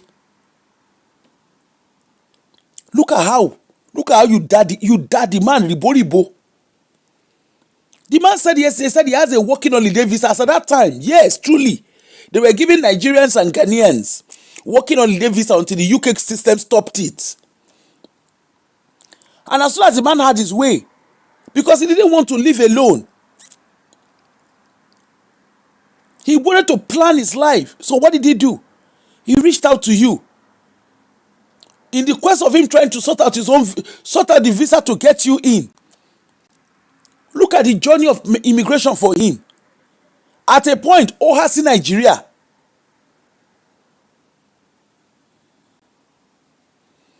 At a point, bọ̀dá yẹn há sí Nigeria. Àmọ́ bóyá bọ̀dá ni wọ́n. Wọ́n há sí Nigeria.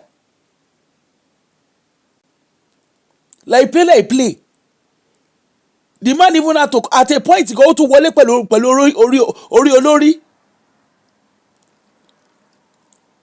He was sure doing everything. He didn't want to stay alone. Even in Nigeria, when he marry you, Nishuloka, your family no do well, oh. Your family no do well, auntie. He marry you, Nishuloka. You don't follow and stay for the same house. And at the same Nigeria, at the same Lagos state on a day, you dey stay another property, the man dey stay another property. The guy na read daddy wa. Àwọn example daddy wa nìyẹn. Abeg, we need to look for all the daddy wa. All men, all our brothers, please check yourself. Are you a daddy wa? If you are a daddy wa, come. We need to do Muna meeting for all of una. How you go marry woman? Una dey the same, not the same city, the same country. You stay differently. Ìyẹn ò kọtẹ tún burú. Abi, the man fight for you, you come. You run on street. Who know whether even the two children where the man thinks na him get? Who know whether no be him get the children? We never know. Now the man, he can't carry pikin, carry the man, turn the man to nanny.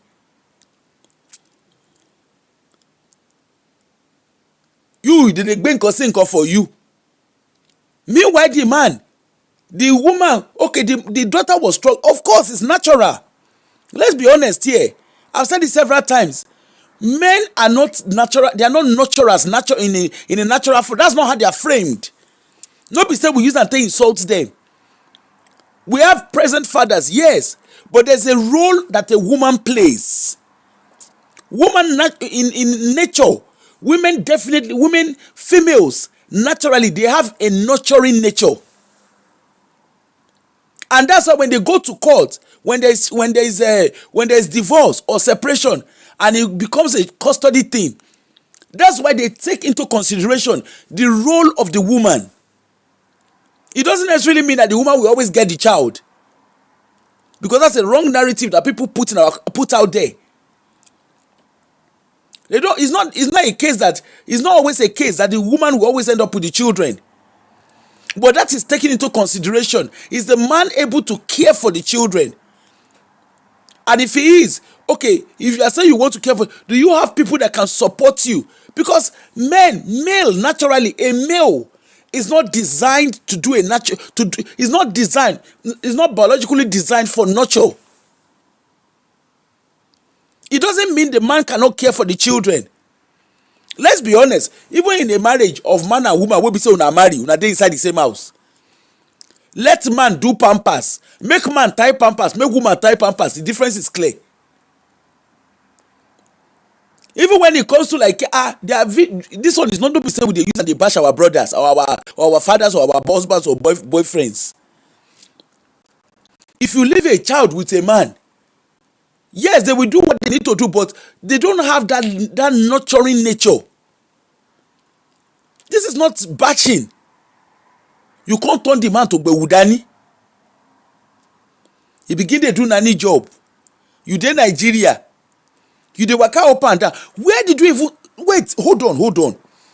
So where did she even tell the people? So people that were inviting her for job, where she tell the people say she put the pikin?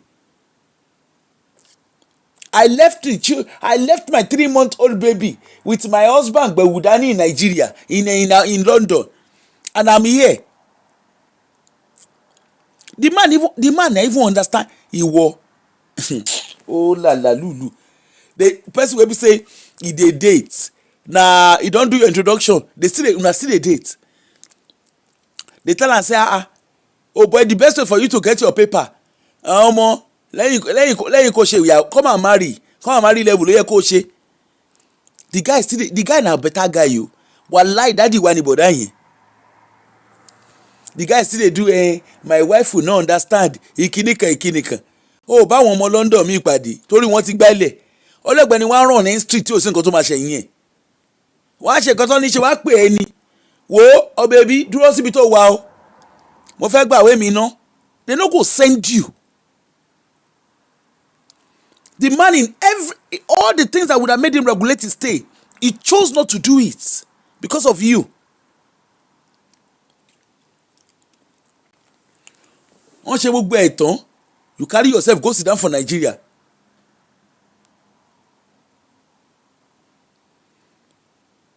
Amani said, no, you can't call him that. No, I won't agree with you on that. You can't call him that. Don't see. Sometimes until it comes your way, you don't know how you will react. The man was just being loyal. That's what it was. He seems to be a family man. He was just being loyal. The lady took the piece. That's basically what happened. The lady took the piece. As if that one no do. Yeah, thank you, Gary. Tell me. As if that one no do. You go America, you get belle. Who even know whether not the man? I'm not convinced that man I get those children. Because even the one where you get belle, you can't come. Okay, the man you come London. Wait, you remember that she came to London. she come London, she no let the guy know say she dey, she just text the guy, text me your address. Lọ́kọ tó fẹ́ ní ṣùlọ́kà, wait, text me your address. Now the man say, who is this? Abi una know, make una go hear that this thing for yesterday. Text me your address. Who is this? Now he say na your wife Bumi. You don dey UK? Yes, I've been in UK. Himself, Mr. Loverboy, Loba send address see. She can't come. He can't come. Now he can't see. Say the man get money. The man dey save money. Remember that? Say the guy say in paper, I been I want thing do. You understand the script? He say one thing do. He can't dey save money for inside house. Na him cousin, na one of him cousin, I go help and collect. You know that kind of runs, na that kind of rackets. So na him cousin, he go come collect the money, go put am under him bed. Na so Aunty Bumi see am. Him eye come begin dey shine. He come begin dey shine eye according to Wena. He begin dey shine eye. From shining of the eye, next thing she come, she say she get belle. Now she say we want to go and give birth to the child for America. He make sure say he collect money. Imagine. Really. The man get £7,000. Do you know what it is for an undocumented migrant to put those kind of amount together? You can't do that one. You carry yourself, go America. Okay, go and stay with my sister. Go and stay with my auntie and the husband. You say no, now one of your friend house you won't stay. You even get the cheek. You can't born pikin. Put the man wey pay for this thing. Put him name. Na lie, you no put him name. You put your papa name. Your papa as how? Now your papa bench you. Abi na your papa get the pikin. Níyàwó tó fẹ́ ní ṣùlọ́kà. My gender, I no go spare una, I no go like give una. Nǹkan tó o ṣe o, ó kù díẹ̀ káàtó. You can't bench, una can't bench. You can't name the pikin. Kini kan William. You can't name the pikin your papa name. As how? As na your papa na pay hospital bill.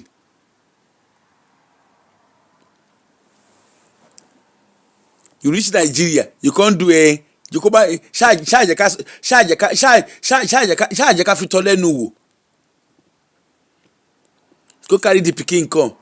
For a 1 year birthday, the man do 1 year birthday with him allegedly papa. After I do the birthday finish, now everybody come waka. Now since that time, the man now 1 year old, now the man don't see pikin last.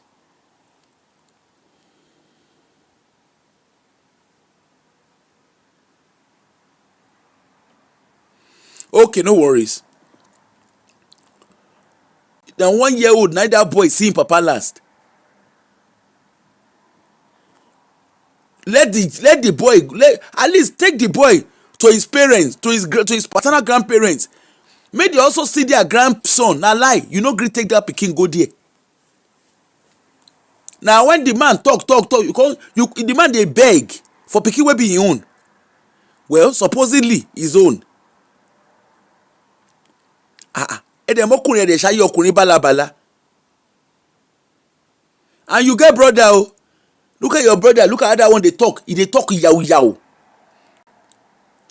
Family jakujaku ẹ ti wá o. Family jakujaku. Rí family ti jáde. Family burúkú lẹ ti jáde. That's why e good before you date person, look in family. Look the kind of family they come from. Family balabala làwọn family yín. And the man kept quiet in the midst of all this radio and rada. The man still kept quiet. Say, you don't want to make anybody you don't understand the things of the spirit of your behavior. The man was still keeping everything under wrap. He still kept quiet. As that the way he be. He keep quiet irrespective. Wòlíì they do oríṣiríṣi. Be yan, wetin be the name of that one? Ambrose, they gbé díẹ̀ gbóná. Una cheat that man o, cheat, ṣe man yẹn ṣẹlẹ́dẹ̀. That Mr. Rotimi, ṣẹlẹ́dẹ̀. As if that is not even enough. na come carry the kinon porukwe. The girl come carry microphone. I will take care of you. My mommy wants you. I will take care of you. And I will take care of you. I will make sure you are responsible. Emphasis on you are responsible. My gender, we can do better. We can do better. We can do better. We can do better. We really can do better.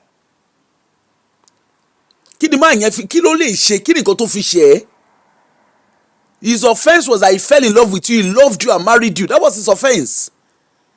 Even the Omije Ojumi, they say you say this song it's a story of your life. Say you took you time to have a baby.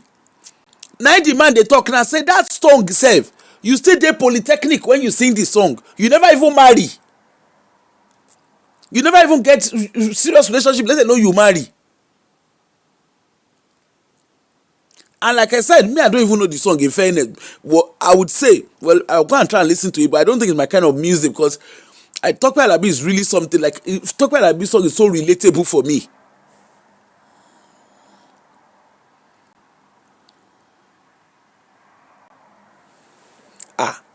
WDI Gary, how are you? Kí ló dé, kí ló ṣẹlẹ̀? You just treat the man balabala. You even had the gods. You are preventing him from. Wait, ẹrù oko tẹ́ ẹ bá yín, Mrs. Madam. And true, you didn't think, túwájú ṣe, tú ẹ̀yìn ṣe. Person wey want you come house, you waited until that child was 7. Ẹ ṣàfẹ́ báyé máa yẹn get by fire by force. Kí ló dé, kí ló ṣẹlẹ̀? At the point where he was meant to start filing, look at what he described now. Immigration came. Why you were in Nigeria philandering? In the name of saying you dey sing your gospel music. Immigration came. The man was the only thing that made them not put him in detention center is because he had they noticed that there was a child in the house. And immigration was fair to him and said, okay, you know what? Go file in. How old is your child? Go file in. And the man was transparent. He explained everything to you. Irú kaburuko wo nìyẹn? You waited. You waited on that child did her 7th birthday. You knew that child, they were at the stage. Out of your own selfishness. Oh, to jẹ́ kó mọ ẹ̀gán gba British passport. Ìkà ni ẹ́. Omije Ojumi, ìkà ni ẹ́. Ìkà ayérayé ni ẹ́. Let them, it doesn't matter which nonsense they don't talk bad of the dead. Dead tó bá ṣe dáadáa non sọ nǹkan gidi nípa ẹ̀ now. Ìkà burúkú ìkà ayérayé ni ẹ́. Níbi tó tún ṣèkàdé, you didn't even wait for your daughter. Let's even say you don't even like the man. Your daughter was at 7 years old. She would have gotten a British passport. You took her to Nigerian house. Our Nigerian house, not Nigerian High Commission. You know I've been saying it. Nigerian High Commission, they are the most useless High Commission in the UK. Nigerian High Commission, London, they are very, very useless. Why High Commission to useless? I don't know of others, so ele tell me more le mi so.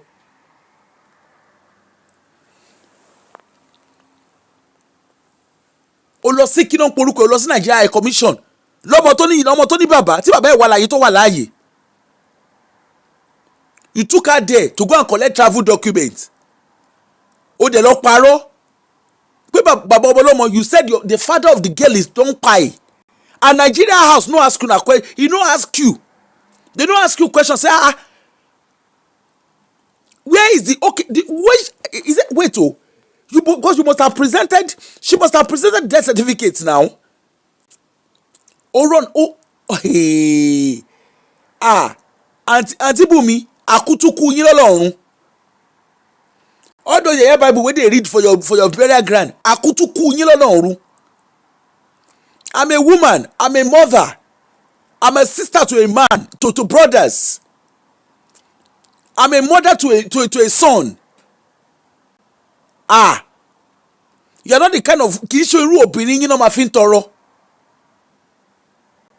Kí ló dé? Let's even say you don't even want the man to get his stay. Your own child, out of your own selfishness. Your own child, out of your own selfishness. You didn't even let her get a British passport, out of your own selfishness. I hope that girl can start borrowing herself brain.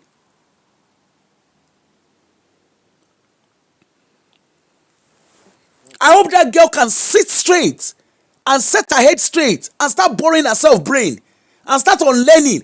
That girl, what's her name? Whatever. Her father, she deserved to apologize to her father openly.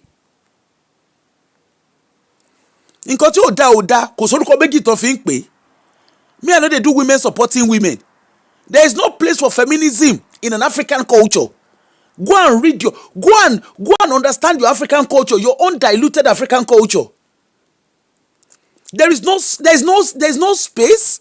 There is no justification for feminism in African culture. The African culture is well spelled out. Every gender knows their role. How do you explain this? You tormented the man psychologically, emotionally, financially, sexually. You tormented the man. Kí là ń sọ lẹ́nu tí ò sọnù yìí? If a man was the one that did this, let's flip it round. People would have been bad. Didn't you see? I saw when the video came out now, but I'm not the kind of person that jump on stories. I saw when the video came out. I saw it. You know, when you do those of you who have a blogging channel or YouTube channel that is very active. You know, FYP will always bring like latest news to you. Well, that's what happens with me anyway. They put out I saw it. But when I saw it, I thought, why is this boy screaming and shouting? Then they were shouting, Daddy loves you, Daddy, and I thought, something is not right here. What's going on? And of course, I'm not the kind of person that, I just don't jump at stories. I want to understand it. And then I looked at it, the day before I looked, the guy was saying it's something to do with responsible father. And I was like, Kilele imoto so lenu are. Kidon wi. Even if your father is not responsible, is it the right place is it the place and the time to say it? Is it the right place to say it? If your father is not responsible. When I see talk about be nonsense, I say, you talk about Tony Joye.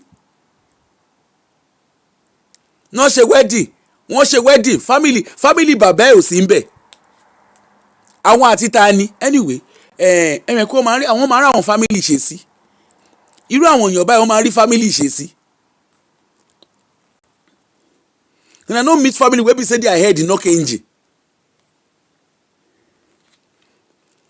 Láti ibo síbo. I remember that time too when talk about when they come dey sing. The girl sef come dey grant. My father is my father. The person I know is the person I know. Láti ibo síbo. Láti ibo síbo. Wọ́n wá sọ story. Why is it that all your they are flagging? Maybe they flag they go.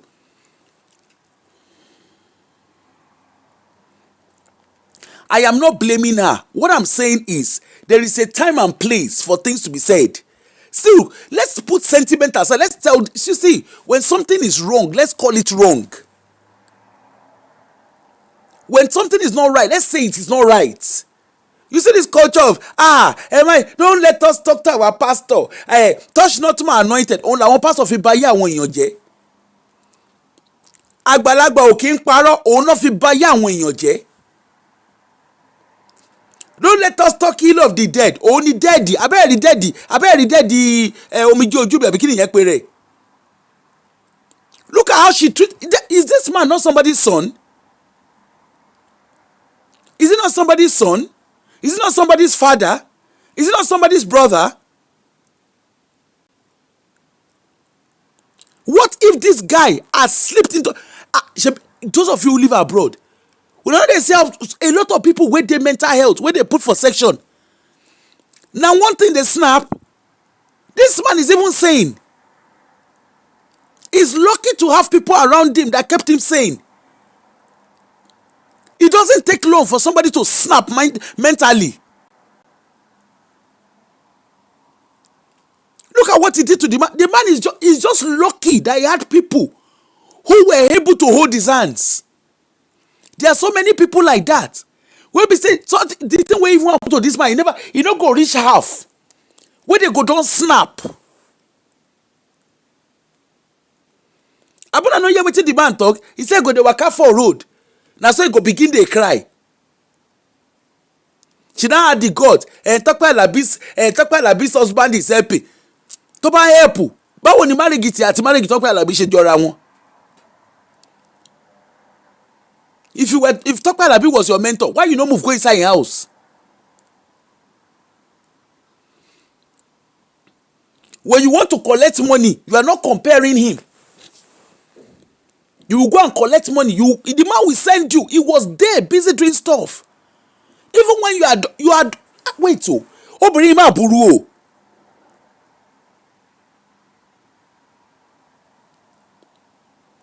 Obìnrin máa burú o. The man was meant to take the child to school. Ó dẹ̀ gbé ọmọ lọ. You abducted a child and took the child to Nigeria. Do you know the implication of what you did?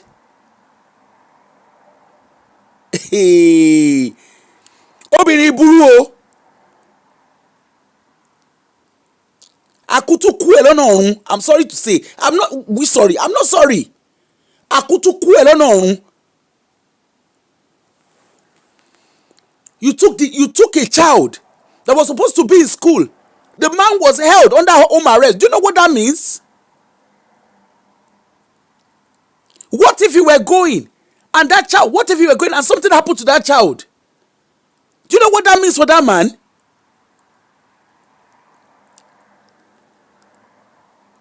If you work as a social worker, you are a teacher, or you are within the corporate parenting. You know what I'm talking about. If you live in the UK, do you know what that means? You took the child, you literally abducted the child away from the system without the consent of the primary caregiver. Do you know the implication of what you have done?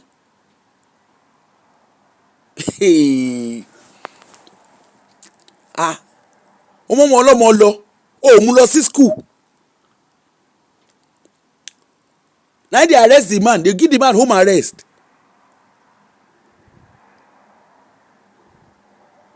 You now had the goat, you now send text.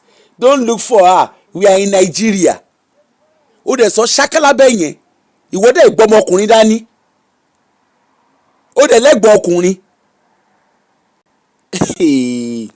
See, there is nothing like God forbid. Karma they do press up. And you can see the family. Jaku, jala ni wọ́n. You can see it. Gbogbo wọn dẹ̀ mọ nǹkan tí Bùnmi yìí ṣe. And you are leaving the children to give such narrative on the wake up of their mom. Ẹ ti jẹ́ kọ́mọ yẹn sọ̀rọ̀ tán lẹ́nu. Ẹ ṣe wá ń gba microphone. What's the use of collecting microphone from her?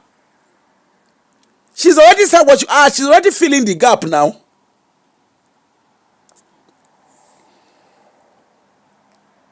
Fed the girl.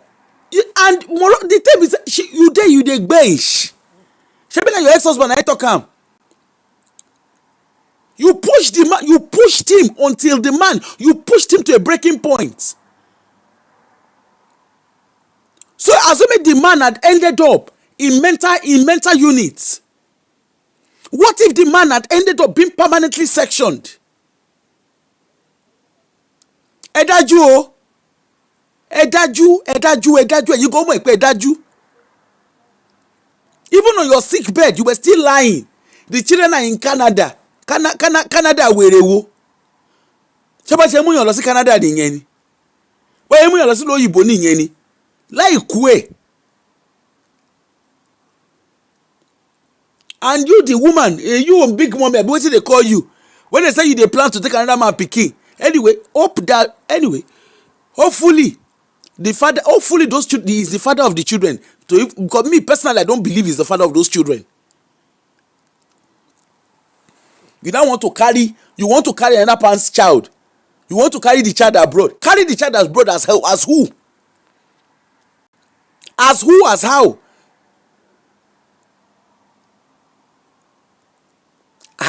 You abducted a child. Ọmọ, ẹ̀yin imported wife yẹ kálá mi. Kí ló dé, kí ló ṣẹlẹ̀? So to fall in love now na tug of war. You go begin dey check Google to fall in love. We go come dey now, know what you go dey ask Alexa àti Siri lọ́wọ́ bàbá wáyàwó àtọkọ lọ́wọ́lọ́wọ́ níbi stage ibi tá a dé yìí. Let me even ask Siri. Siri, hello Siri. Ṣé Siri ni ṣé Siri tèmi rò? Hey Siri, I'm looking for a boyfriend. Can you get me one? You'll need to turn on location services for that. Ṣé ń gbọ́? I don't know where you are. Ṣé ń gbọ́? Show me. Go to privacy settings, select location services, scroll to Siri and allow location access. Okay. Ṣé ń gbọ́? Siri ní kí n lọ. Siri say make I turn location on. Make you help me find boyfriend. Ṣé ń gbọ́? No be small something o. Jokes apart. Àwọn èèyàn òbòdó òyìnbó àbáwọn èèyàn òbòdó òyìnbó. My gender ẹ burú gan o.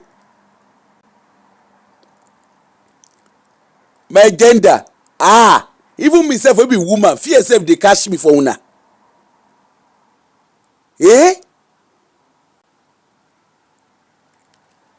And you come dey sing, you dey sing gospel music. That one is even the least of the worry. You dey sing. Ẹ tún kọrin, ẹ tún parọ́. For inside your music, he say you get problem with fertility. The man say no problem dey. He said there was nothing like fertility problem. There was no iota of fertility problem. Say you dey school, you dey polytechnic when you sing the song. They say na èpè. Say you are a minister of èpè. You get PhD in epiology. Kí ló dé, kí ló ṣẹlẹ̀ gan? You push the man, push am. Person go go dey, he go stand. The man dey talk, say he go dey bus stop, go dey stand. He go stand for bus stop, begin dey cry. Níyàn tó fẹ́ yàwó láì ṣe pé bóyá o jí ẹ fẹ́. Wọ́n gbéṣu lọ, wọ́n gbé yọ̀ lọ, wọ́n gbépo lọ. What a life. My brothers, my subscribers that are male, my followers that are male, I hope you are all learning. I hope your ears are wide open. You are learning.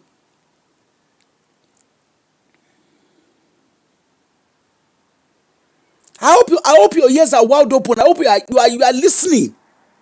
You are not just driven by emotions. I hope you are listening. And to us female, I hope we too we are listening. To mothers, I hope you are listening. Fathers, I hope you are listening. Parents, I hope you are all listening. Look at how things played out. You now came, daddy, they want to talk to you. No wonder the man can't turn to person wey dey ṣàlàyé. Tó bá jẹ́ yìí náà nǹkan tó rádúrú rọ́bà ilé yìí lórí iṣẹ́ yìí náà ò ní ṣàlàyé. Let's be honest. For those that they say the man ọ̀rọ̀ yẹ wẹ́wẹ́ káàkiri, he no get confidentiality wèrè wo ló máa ní. Wọ́n bá lórúkọ jẹ́ ní kò ní confidentiality. Even when he divorced the lady, he was still protective of her. Àwọn association of daddy wa.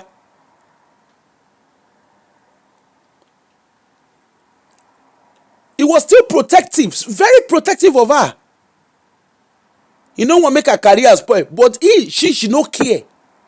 Even on a sick bed, you would think she would even make things right on a sick bed, knowing that this is fragile.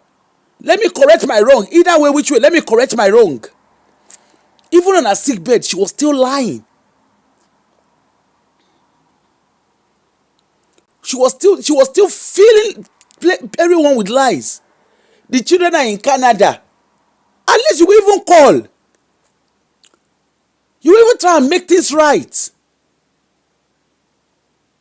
You didn't let the man talk to you. You didn't let him talk to his children. He wanted to reach out. He reached out to his children's school. Emolo, you carry police. Go the arrest. Go carry everybody. This is the video the man was referring to. Where is the video now? Hold on. This is the video where vex the man. Where the video dey? Hold on.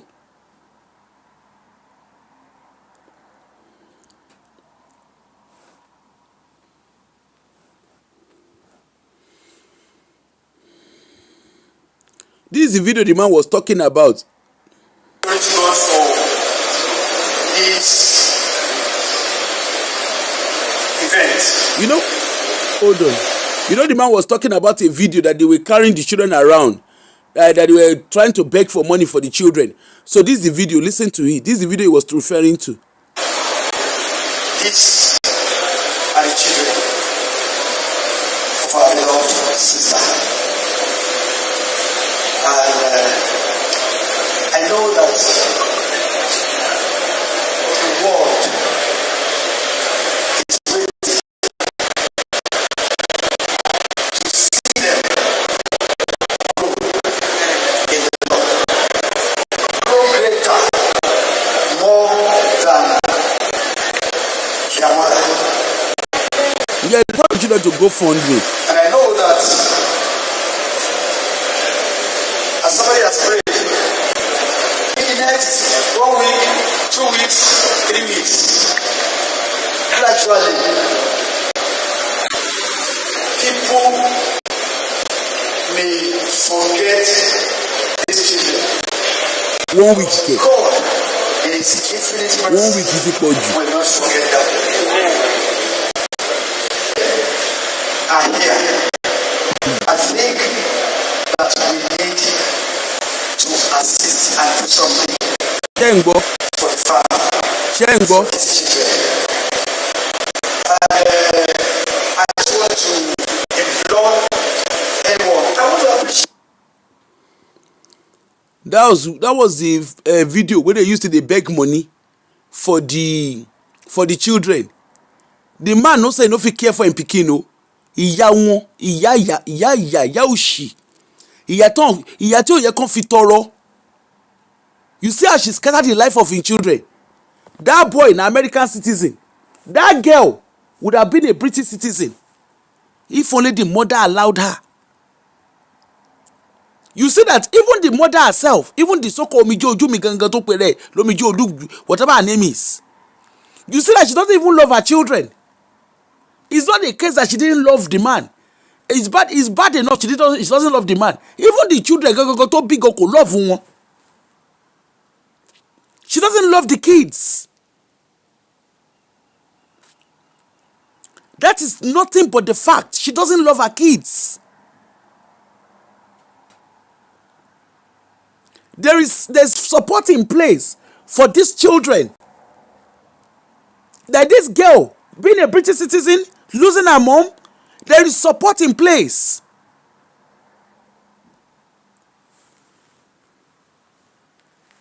She has access to lifetime support. At least until she becomes an adult. There is support in place. Allowing that girl to be a British citizen. That girl is entitled to trust funds. But Kebe, you see how you see. Once I the GoFundMe, the crowdfunding movement. The pastor self no sabi wetin dey talk. Within a week or two, people go don forget the children. Come die yekpesi lójú tán báyìí. The next day, in short, people wey they go dey call, they go try maybe first 2, 3, 4 days. After 1 week wọ́n máa block number wọn ni. Everybody wey come now, don't worry, they cry, irọ́ ni gbogbo ẹ̀. Take it from someone like me who has lost both parents. Don't worry, if you look back na me you go see irọ́ ló ń jẹ́ bẹ́ẹ̀. Irọ́ ló ń jẹ́ bẹ́ẹ̀.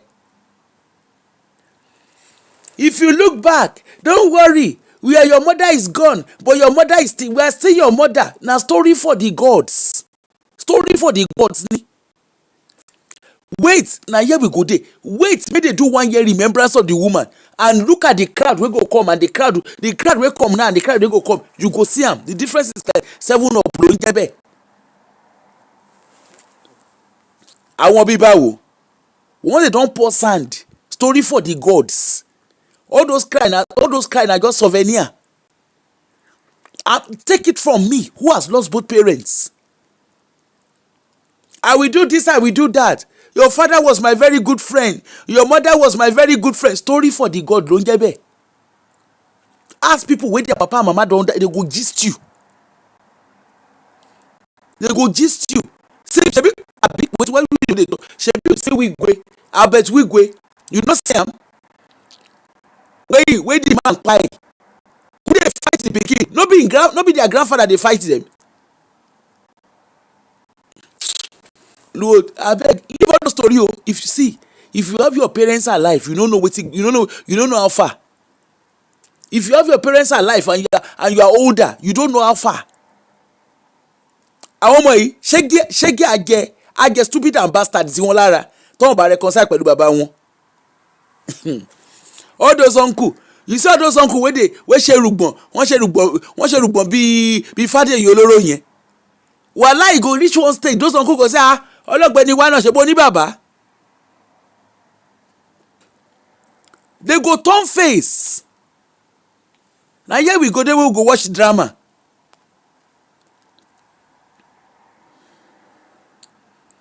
They go turn their face. You go dey hear ṣebí ìyá yín ti kú. Ẹ̀ẹ́dẹ̀ ló gbowó níbi tí ẹ̀ẹ́dẹ̀ ló gbowó lọ́wọ́ ìyá yín. You see all those uncle and auntie, all those other pastor dey talk, the family are okay, they don't need your money. Ìṣe kìíní kan, irọ́ ni gbogbo ẹ̀. Irọ́ ló ń jẹ́ bẹ́ẹ̀. Irọ́ ló ń jẹ́ bẹ́ẹ̀. Màá ṣe bàbá fún yín, ẹ̀yin kẹ̀. Don't worry. Tẹ́ bá wo wájú èmi lẹ máa rí. Ẹ bá wẹ̀yìn wo, irọ́ ló ń jẹ́ bẹ́ẹ̀. If you look front, if you no look front, where you go fall for inside gutter. If you lean back, if you no lean back, look where you dey lean, wallahi you go fall flat. Àwọn tani àti tani. I told you about my auntie, my mama's younger sister, the same mother, the same father. My father, my late father, apparently they say the man say, he say if anything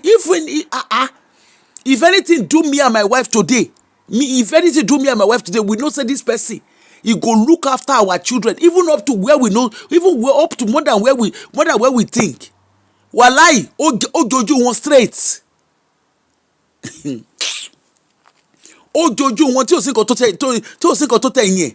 Ojoju wọn straight.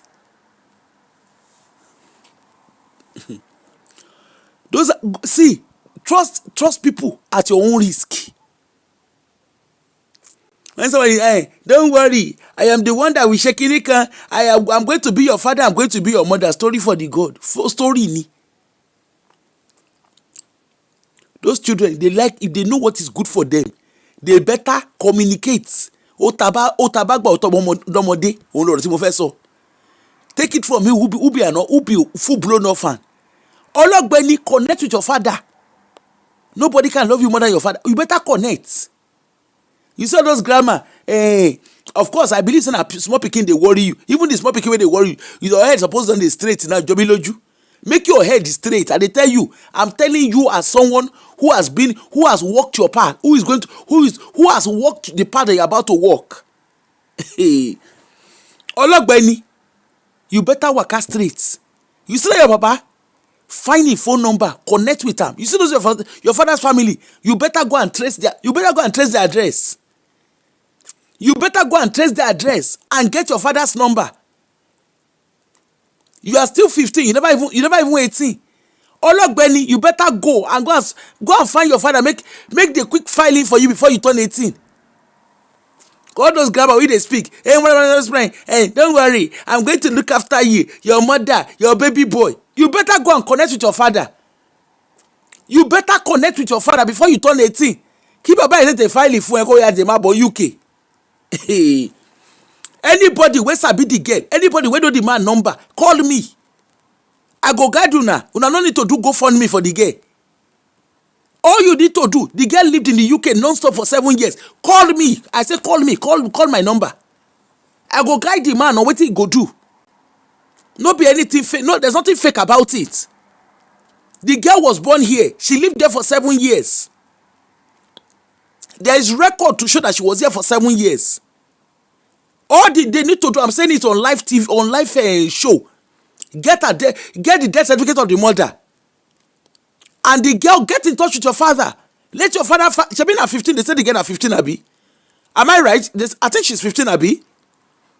Anybody that knows the man, anybody that knows this girl, how you could take find them, you better tell her to connect with her father. Let the father file in for her. Let the father, all she needs to do is let the father file in for her to the British High Commission. She will get a British passport and come to the UK. The father will file in. That's all they need to do. They need to file in for. That's all it is. You saw this nonsense GoFundMe. Women enough at that phone, off at that phone. It only go on sino akpo won tan fe da. Let the father file. Make the girl they call UK. She never 18. And thank goodness she never 16. They be Thomas okay kini. If she's still 15-year-old, she all the while they do baby. I know they see me my own. I be very practical person. That one where they do baby. She better call her father. Let her call her father. Come back to the UK. Come and sit down and face her reality. The one with the America, that one will be American citizen. That one problem no hard. A kid age 12-year-old. Ọ̀rẹ́ òlé co-presenter ní American High Commission. Free of fellow phone no ma gbé America. Of fellow phone no ma gbé. The guy even get record. Shebi the mama Tifa go Nigeria ni. The guy get record now. Lẹ́yìn tó rówó lẹ́yìn ṣe bára fún àwọn ọmọ ọlọ́mọ. Those children they go look after themselves. 15 ṣebí GCSE class ó máa wà. Anybody wey sabi the girl make una direct the girl. Make una tell her ẹ̀fà etí ẹ̀ mélòó. Ṣé rí bàbá tó ń pè ní irresponsible father yẹn leave irresponsible for corner where he dey. All she needs, contact her father. Ngwanu, go and file. She was 7 on the soil of United Kingdom. She's entitled to a citizenship.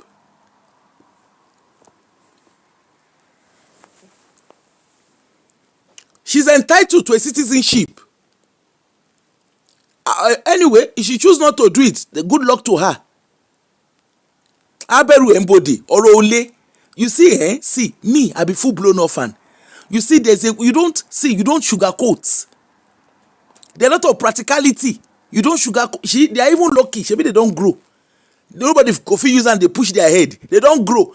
They don't be like me. They don't be like me. Where I be 5-year-old. I'm a 5-year-old. I'm in London.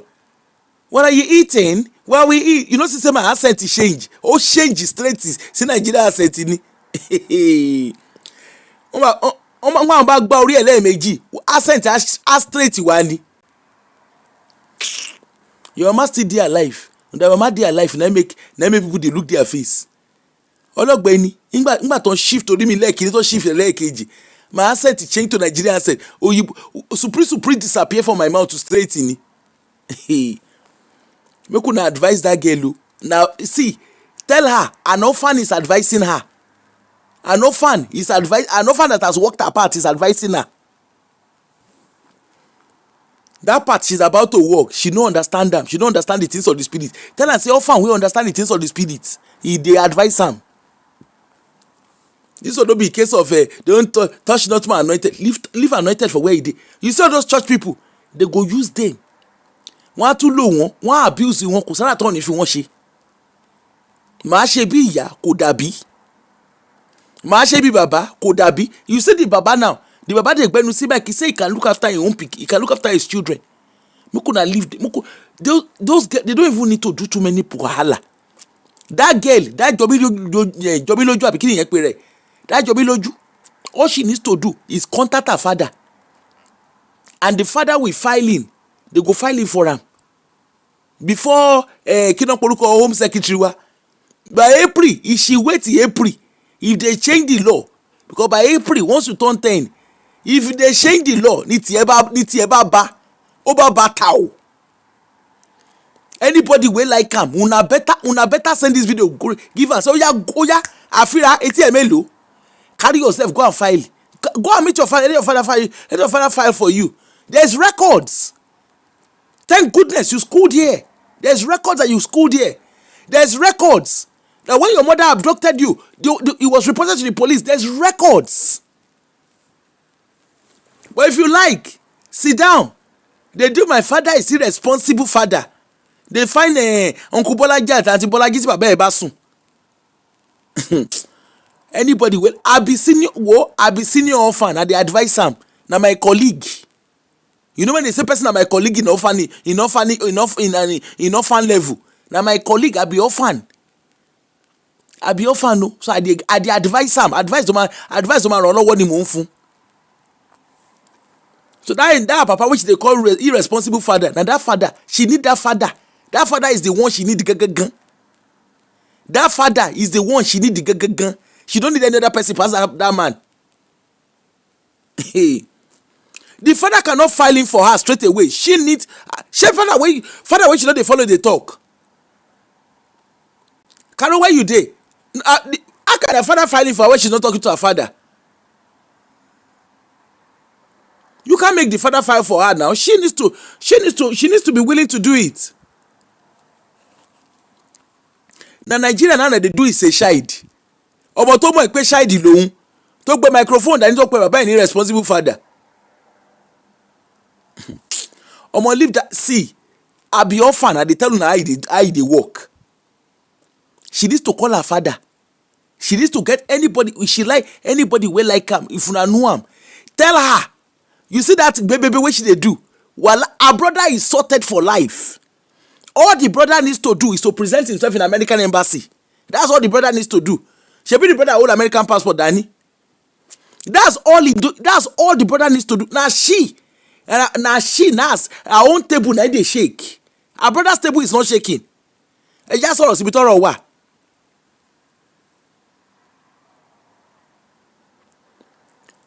Samuel is not even she needs to apologize and reach out to the father. The father is the one that has the key to how she'll be well cared for. Even the man don't need to spend a penny on her.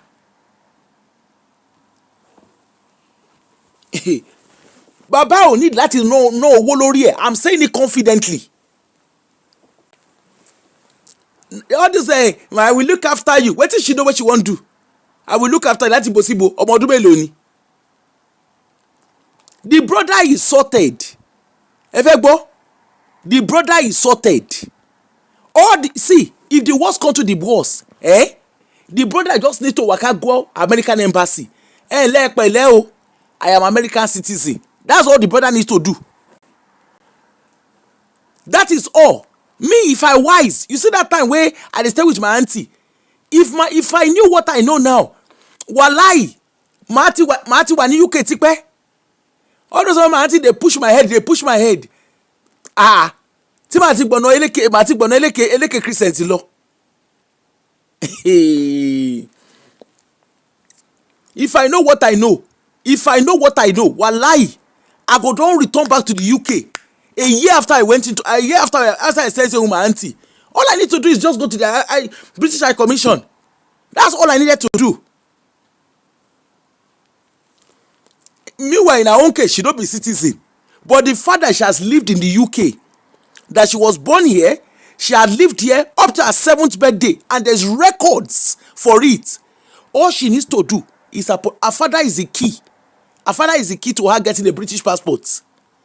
The papa don't need British passport again. Now I need them. Her brother don't go suffer.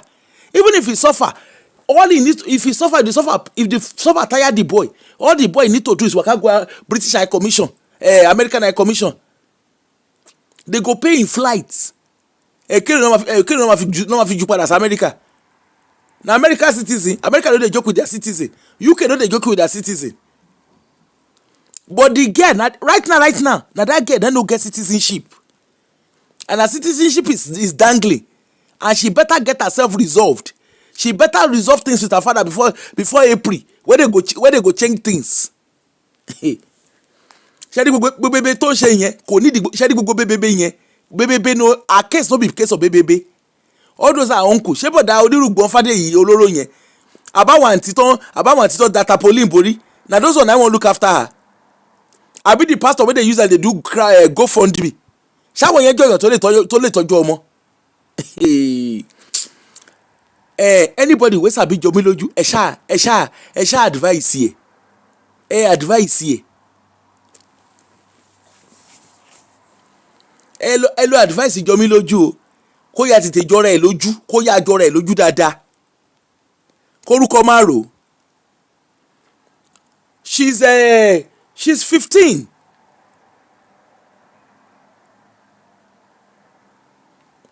She's 15. But all those are fathers, all those are mothers' siblings. They were lying, they no go look after them. Shall want to report down the funeral? Abi you no hear this kind speech where the uncle they give for wakekeeping. Where the guy dey rojo wewe. Shall we ever tọ́jú ọmọ? Ṣé yẹ go tọ́jú ara ẹ ni? Ṣó jọyàn tó tọ́jú ara ẹ? Abu na no see the family member. All of them be like people where they look after themselves. Anybody wey like these children, especially that girl, you see that boy don't get wahala. I can say that except to be America they born and put. That boy no get wahala.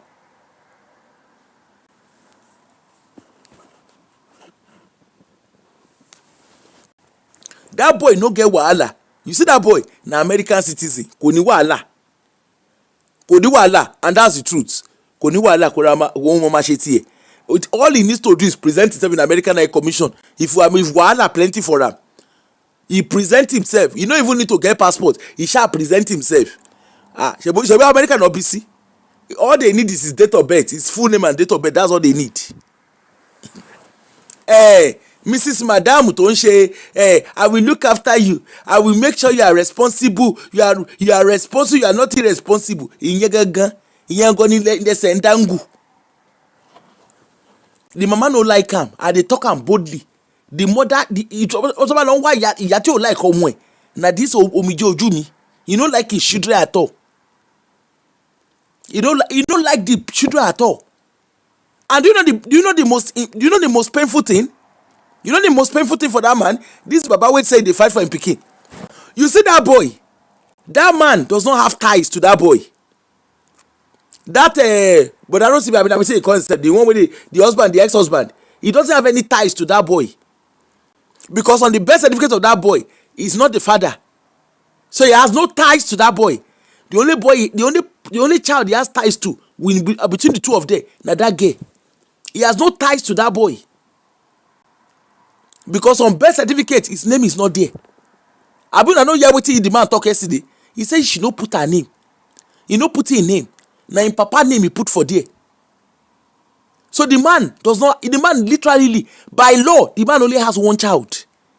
He only has one child outside the two children wey he get for UK. He only has one child by law. And brother, I don't think wetin you call yourself. If any lawyer they tell you, don't worry, I will help you bring the boy to UK. They go collect your money. Now lie they lie give you. They go collect your money. Because by law, you have no ties to that boy. If you like, do DNA, pass DNA. You have no tie to that boy. Because legally, your name is not on his birth certificate. Alanko tan so ni. Alanko tan so lele. If you like, if that man like that brother Rotimi, what be his name again? Rotimi, what be his name again? If the guy like, make it do DNA, pass DNA on the legal paperwork, is the birth certificate of that boy. That man is not the father of that boy. And the only person that can ascertain that the man is the father of that boy is Omije Ojumi, which she don't pay. So by law, he only has 3 kids, which is that Jomiloju and the 2 that he has in the UK. Anybody wey sabi am, make una tell am say I talk am. I'm saying it authoritatively. With if he like make he do 1,001 million DNA on the paperwork, right? On the birth certificate of that child. Is it the father? Is it the named father? No, it's not. It's not the named father. The only person who can stand and say, you are not the name, yes, you are the named father, but I chose not to put your name. She don't pay. She don't pay. So case closed. And don't forget, he only has one picture. He only has picture of when that boy was 1 year old. He has no ties to that child in any shape or form. Legally. He has no ties to that boy. Any lawyer that is telling that Mr. Rotimi, don't worry, we are going to get you your son. Your son is going to be able to come and join you in UK. That lawyer won't collect your money. Mr. Rotimi, egba bear down. That immigration lawyer, he won't collect your money. Ashedanu, elekeji. That lawyer just dey lie give you. Because by law, you are not the father of that child. And that's why they always emphasize, make sure there's a clarity. Even when she said she didn't want to name the child with your son name, did you guys have any legal paperwork to show your consent? I doubt if they do. I doubt if there's a legal paperwork to show that he consented to his name not being included in the birth certificate of his child.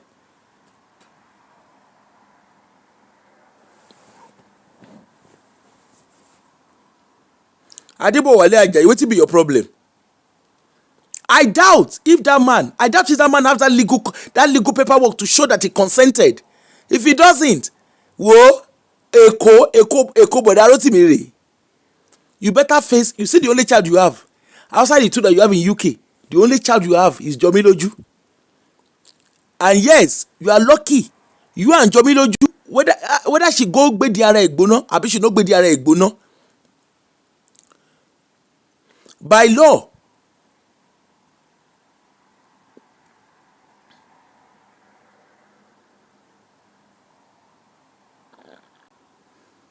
leave that Adebowale make it dey talk nonsense. By law, you see that Kinon Porukwe, Jomiloju, luckily for this Mr. Rotimi, luckily for him, he has a record of the child bonding with him. He has a record for 7 solid years. Luckily for him, he has a record. Luckily for him, he has record, and luckily he had record to show that when that child was abducted out of United Kingdom, it was reported. He's lucky to have all those traces of record. So the only child that belongs to him legally outside the soil of United Kingdom is that Jomiloju. What's the name of the other boy? Williams abi Bobby abi kina pe yen. That one, you see that one? Mr. Adebowale, sorry, Mr. What's be his name again? Mr. Rotimi. Wàláhì lọ́mọ mi sí lọ́mọ méjì síta. Ọmọ ẹyọ kan lẹ́ni. Ẹjẹ́ sọ Yorùbá kẹ́ ìgbà ẹ̀dẹ̀ gbọ́ dáadáa. Ọmọ kan lẹ́ni síta. Ọmọ kan lẹ́ni outside the soil of United Kingdom. Ẹbọ reason. Ẹ bá mi gé kẹ́gẹ́ fún wọn sà. Bọ̀dá Rotimi, etí yín mélòó sà? Rotimi Adéoyè àbí kí náà porúkọ yín. Ṣé rí ọmọ tẹ́bí ọmọ Jomiloju yẹn? Orúkọ yín wà lórí birth certificate ẹ̀. Ó dẹ̀ ní rẹ́kọ̀dì pé ibi bí iná bí sí. Ẹ̀yin lẹ tọ́jú ẹ̀ tí tó fi pọ́ ọmọ ọdún méje. And there are records to show because any school record, ṣé nursery àbí reception àbí kí náà ń ṣe ní England ẹni gbogbo record yẹn so you can prove pé ẹ̀yin lẹ lọ́mọ okay ẹ lè prove gbogbo yẹn so ṣàṣedànù on that jọbí lójú bọ́sẹ̀ rí kejì ọmọ ilé ọkùnrin yẹn ìṣẹ̀yìn lẹ lọ́mọ ẹ má jẹ́ kẹ́ anybody parọ́ fún yín ìṣẹ̀yìn under the law ní lójú òfin kì í ṣẹ̀yìn lẹ lọ́mọ ṣẹ́ni tí lọ́ọ̀yà kankan bá pè yín jókòó immigration lọ́ọ̀yà wèrè kankan tó bá pè yín jókòó ẹ má wọ́ọ̀rì àmọ̀ bá ṣe má bá yín irọ́ náà ń pa fún yín o ṣẹ́ lówó tẹ fẹ́ lọ fún lọ́ọ̀yà yẹn ẹ jẹ́ kó wá bá mi má bá yín kó dání tẹ́ bá mọ̀ kẹ́tẹ́ bá fowó yín ṣe má bá yín kó dání wọ́n á rán yín street ni torí one ọmọkùnrin yẹn number one orúkọ yín ò sí lórí birth certificate ẹ̀ yes the child can have your middle name anybody can bear Williams can be anybody's name ajá ń jẹ́ Williams lẹ́yìn ẹranko gan ń jẹ́ Williams ẹja sòótọ́ síbi tóòtọ́ wà eléyìí ò ṣe sugar coating àbí ìgbà tó sọ fún yín pé òun ò fẹ́ forúkọ yín sórí kíní ọmọ ṣé ẹ ní legal consent ṣé yín méjèèjì ṣé bá lọ́ọ̀yà sọ̀rọ̀ tẹ ní òfin tẹ ní agreement paper dání tó yẹ pé legally binding ṣé ẹ ní dání tẹ́ ẹ bá ní dání ẹgẹ́ má ṣàṣedànù by law kì í ṣẹ̀yìn lọ́lọ́mọ yẹn ìṣẹ́dé òótọ́ owó tí mo ní mo fẹ́ ya yín owó tí mo ní mo ń ya yín by law kì í ṣẹ̀yìn lẹ lọ́wọ́ ẹ bá ṣe DNA ju DNA lọ òfin òṣó ìpẹ́yìn lẹ lọ́mọ ẹ bá ṣe DNA the only person tó lè prove pé ẹ̀yin lẹ lọ́mọ tó lè yẹ pé ó lè máa dúró tá a sọ fún yín pé tó bá lọ testify pé nǹkan tí mo ṣe èmi kò tẹ̀ yorùkọ bàbá ẹ̀ kúrò ní o èmi lágbájá báyìí ló lọ ọmọ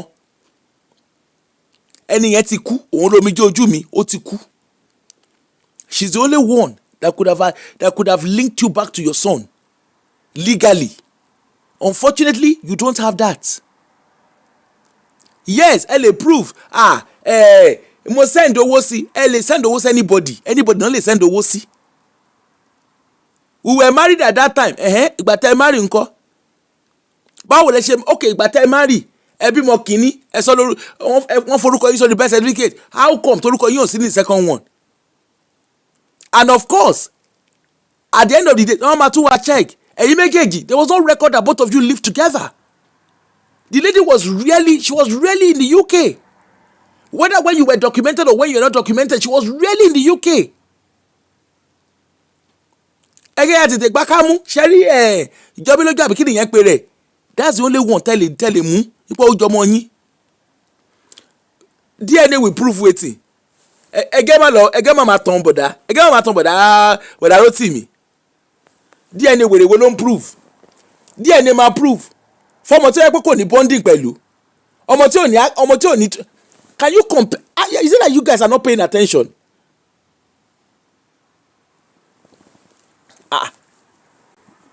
ó máa DNA máa prove kí ni ní United Kingdom abi you don't know the gravity of a child of a father's name not being on a child birth certificate ẹgẹ ma wo èmi ò bá yín argue I no dey follow person argue DNA go prove wetin where una think say una dey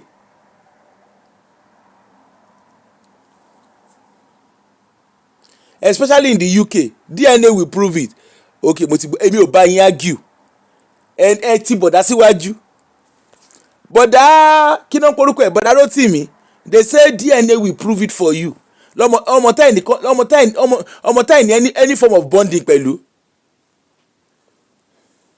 ọmọ táì ní any form of bonding pẹ̀lú ni DNA fẹ́ prove àánú yín ò ṣe mí.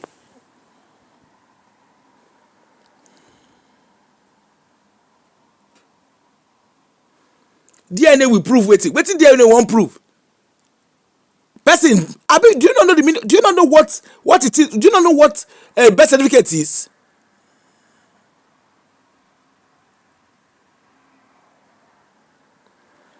do you not know what birth certificate the father verbally agreed.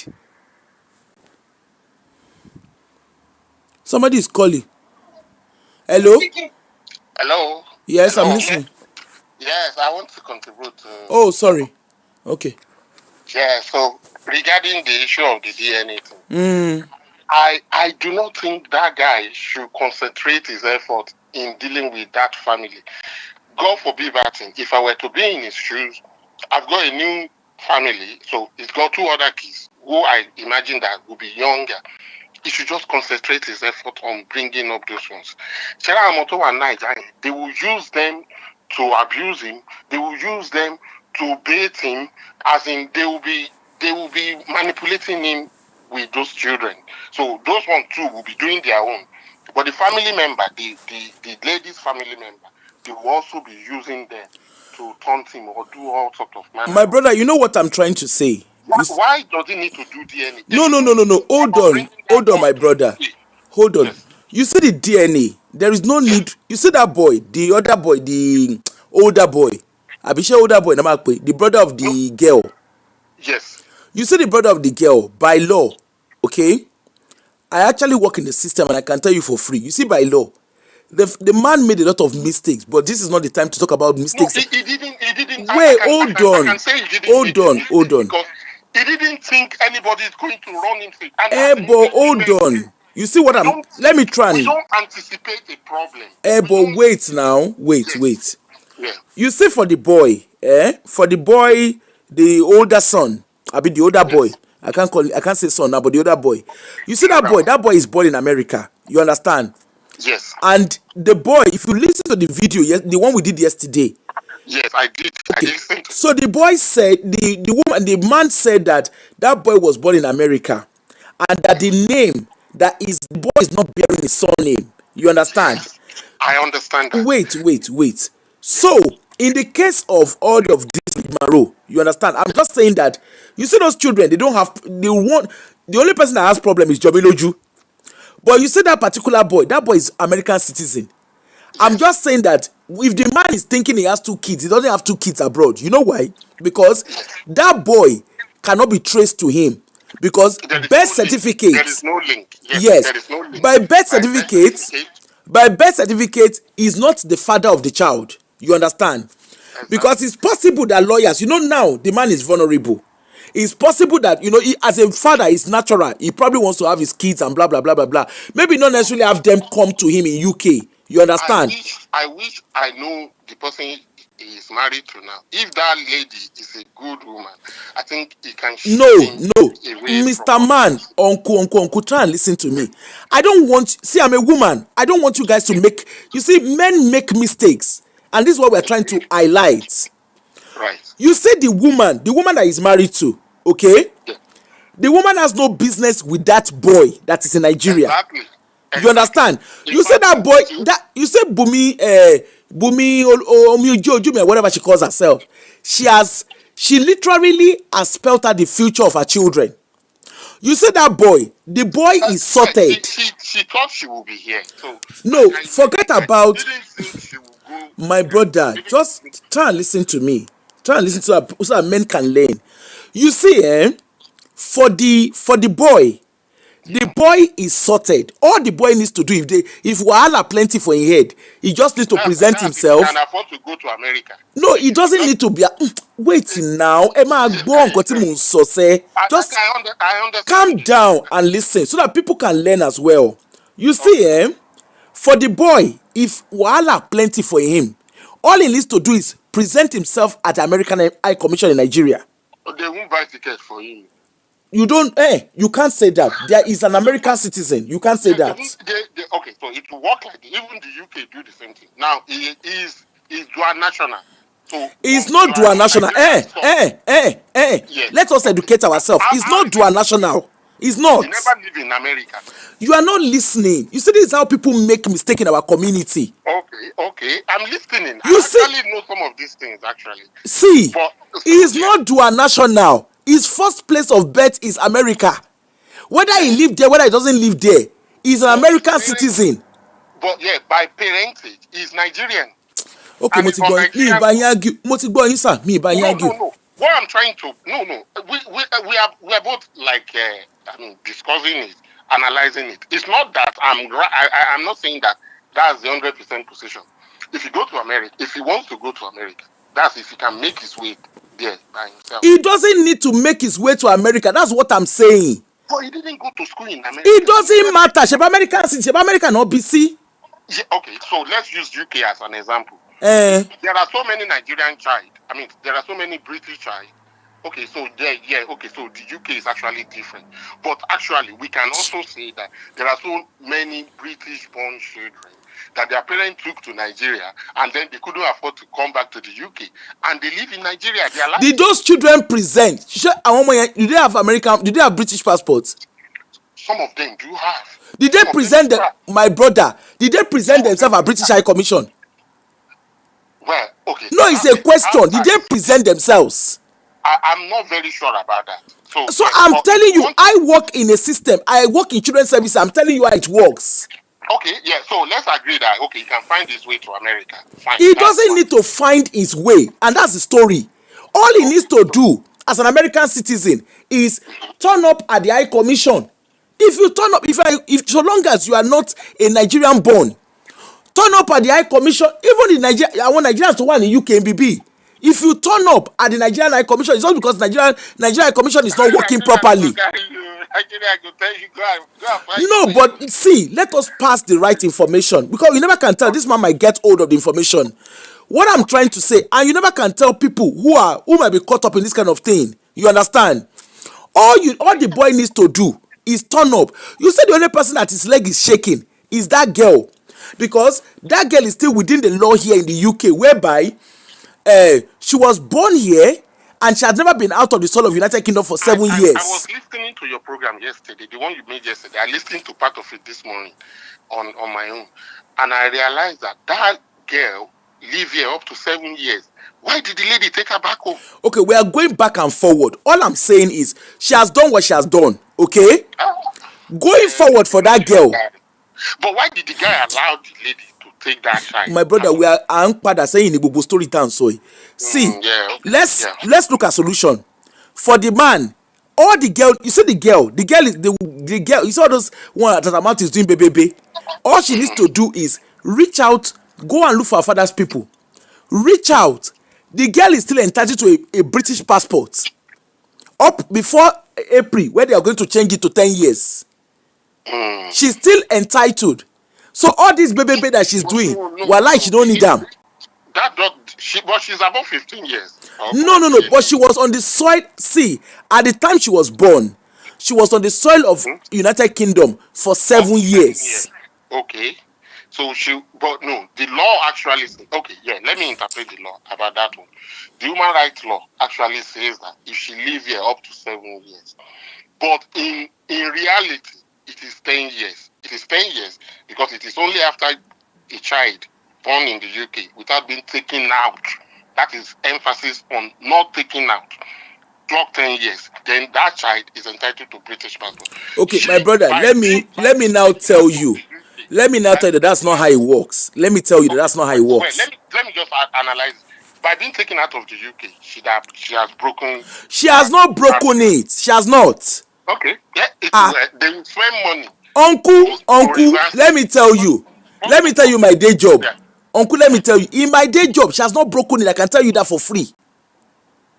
I can imagine that. She has not broken because she was abducted out of my brother. She was abducted. So she didn't get that. Shout out Nigeria. I'ma argue blindly. She was abducted. There is record to show. Yeah, but she's almost an adult now. Okay, it's like, let me explain the way maybe you understand it. It's like somebody, because the caseworker that will treat that thing will at the first instance refuse. They will not refuse her. What should I refuse her? Because she's in Nigerian territory now. Okay. UK actually send people home on their own accord. She won't be almost 7 years. Okay, but 7 years now. So those children would now say, "Oh, I was on that pathway. I have record to show." In our own record, there was.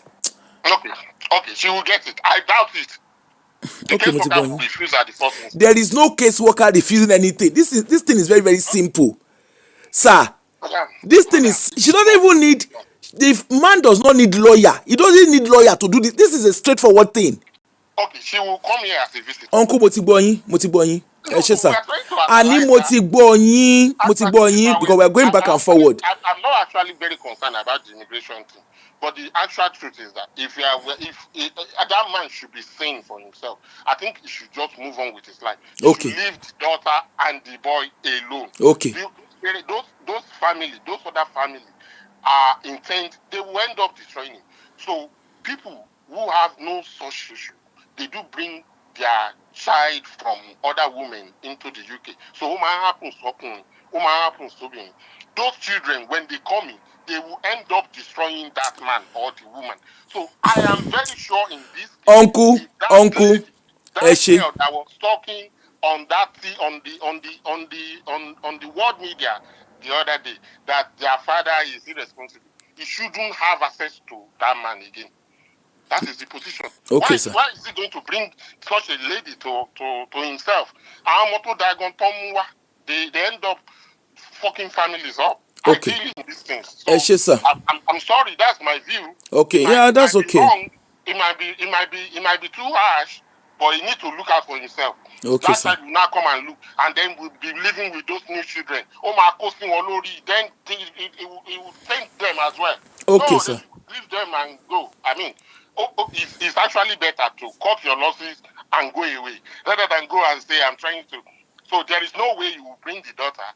The other guy, the Americana, will not have access to them too. They will, fuck man, he should run away and disappear. If I were him, God forbid that. I will call you back. The person calling. Sorry. All right, man. All right. Thank you, sir. Bye, sir. Sorry. See, I don't like us give. We need to inform ourselves correctly. It is not correct that the girl will come into the UK. I can say that authoritatively. Caller, please, just give me 1 minute. Just give me 1 minute, please. I just want to clarify something because see, I don't want us to give. You see, a lot of our men and women, particularly in diaspora, they suffer a lot because there's a lot of misinformation within our community. You understand? You see, for that girl, Jomiloju, she was born on the soil of United Kingdom. Okay? She lived, a primary caregiver who is her father remained on the soil of United Kingdom throughout her birth. Okay? The mother, who is a secondary caregiver, is the one who came in. There's record that she never stayed in the UK. She came in, abducted the child, and took the child out of the soil of United Kingdom. Luckily for the man, it was reported. Remember the man, if you pay attention to the interview, the man said it was reported to the police that even he had a case file. And at a point, the police said that they asked him, does this still want to pursue the case? And he said yes. And they continued. And at a point, when she was coming from Nigeria, she was intercepted.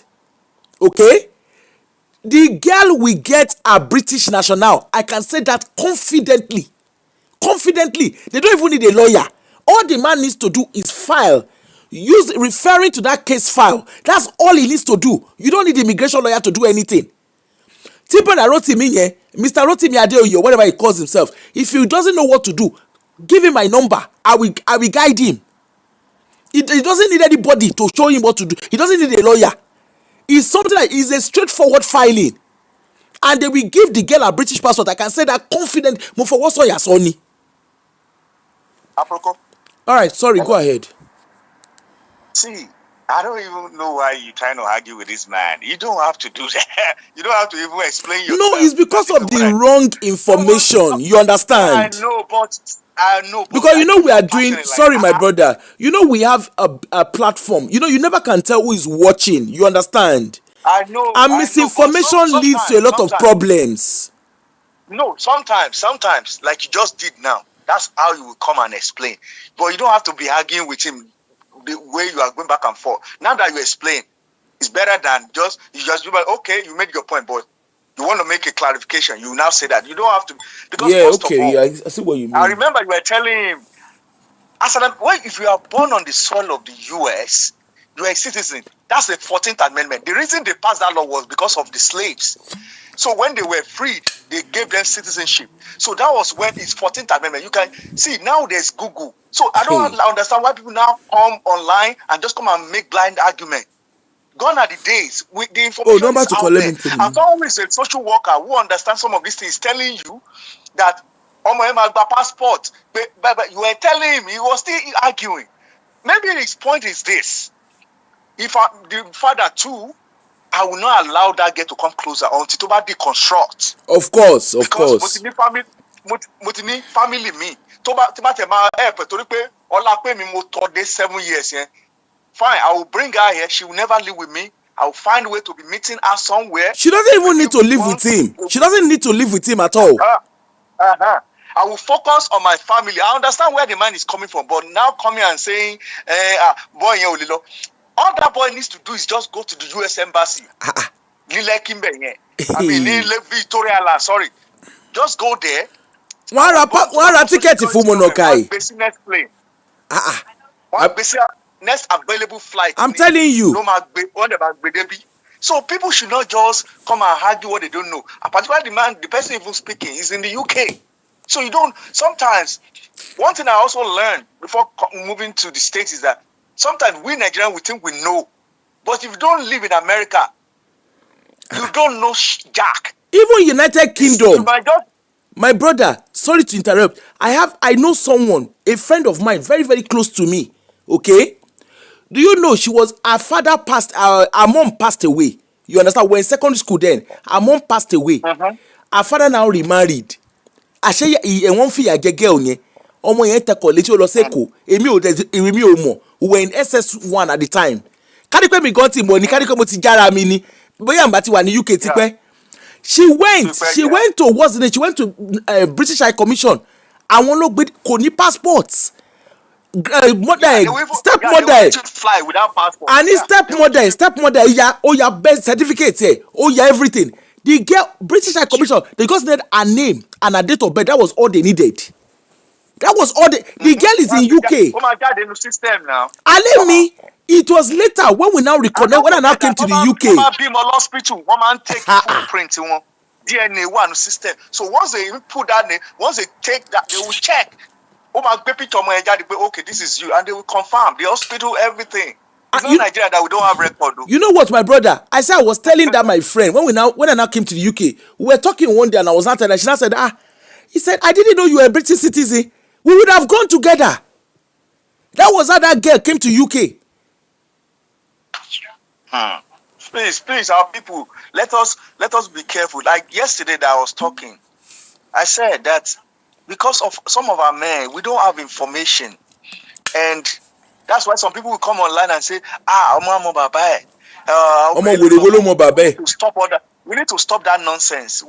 Because individual case, my story is different from your story. That's why I was telling one of my friends. He was like, he was advising our other friend about divorce. Have you been divorced before? And I've never been. Money, shut up. Money, you've never been divorced and you are advising someone. The best person to get an advice for is from a lawyer. Number 2 person is someone who has been through it. You've never been divorced and you're trying to advise someone who is going through divorce. I'm like, come on now. It's like be outside my song by any other makes sense.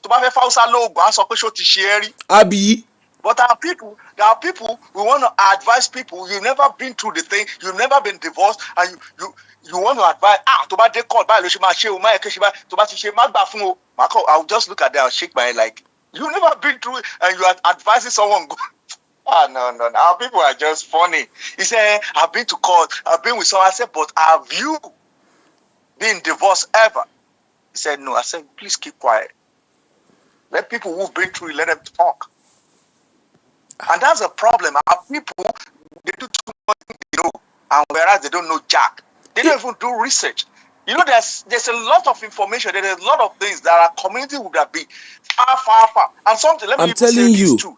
We Nigerians in particular, we always think we are smarter than all other African countries. You know what? From my experience, all these French-speaking countries that are in the US, they are very smarter. They know better than us. Wọ́n máa ń farabalẹ̀ integrate ni. Wọ́n máa ń farabalẹ̀ integrate. you know, there are some things I don't want to say, but because I have a lot of them as friends, so some of them they'll be telling me that our people, they will just be doing la la. They know a lot, but we Nigerians, we think we are smarter than them. It's all lie. We don't know jack. We are just you know, loud. my brother, you know where that man made a mistake. That Mr. Rotimi, where he made a mistake. I will call you, please. Just hold on. You know where the man made a mistake is when that lady, when he sent that lady, when the lady went to America, and the lady, I don't think he understood the implication. When the lady said, "I wouldn't put your name in the birth certificate. I will just put my." Hey. Even by law, man, you only prove kó òun lọmọ nísìn. By law, kò lè prove it. Yeah, tó bá pọ̀ evidence pé òun ló sanwó hospital. He paid for the hospital bill. You know, sometimes you never know. I don't know. That's why I don't. No, he can't. You know why? You know why? Okay. Because if they do DNA, is the DNA could link the boy to him. But the fact is, you see that birth certificate is a legal paperwork. The only thing that can link him. To be honest, I understand what you are saying, because if your name is not on the birth certificate, you can just be a sperm donor. The only thing that can link him to that child is if there was a written agreement, a written consent that he consented to his name not being put on the birth certificate of the child, and he has to have a reason. But if it was all verbal, he show no lomo legally. All right, because he doesn't have a right to that boy. Because even here, do you know that if you get a woman pregnant here, and you are not, even if you are the father, you can't claim legal right over that child. The mother has the right, because you are not. You guys were not married. You know, it depends. State laws also vary. If you are not on the bed, you know what they tell you, sir, my brother.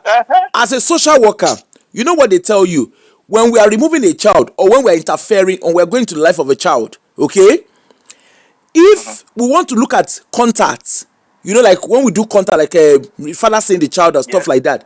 If the name of the man is not on the birth certificate, sorry, you are not the parent, because there's nothing legally to prove that you are the father. Except the mother is saying you are the father. We need the mother's permission for everything we do. Everything. And where is the mother now? The mother is dead. That's why I was telling you yesterday that men get involved.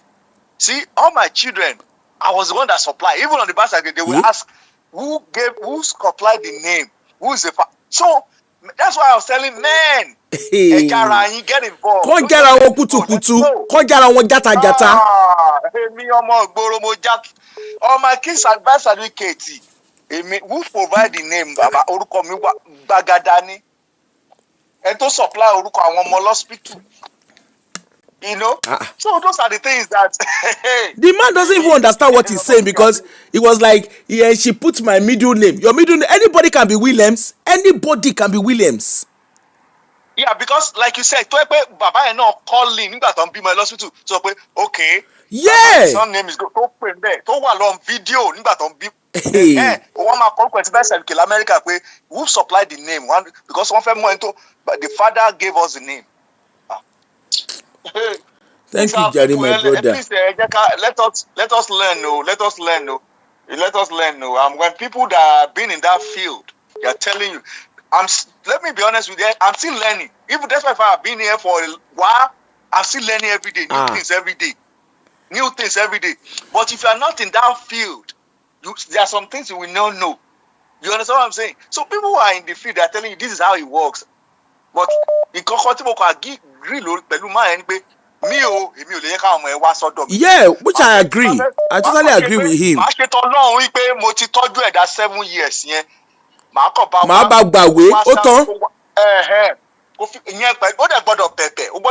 Yeah, of course. Apologize. I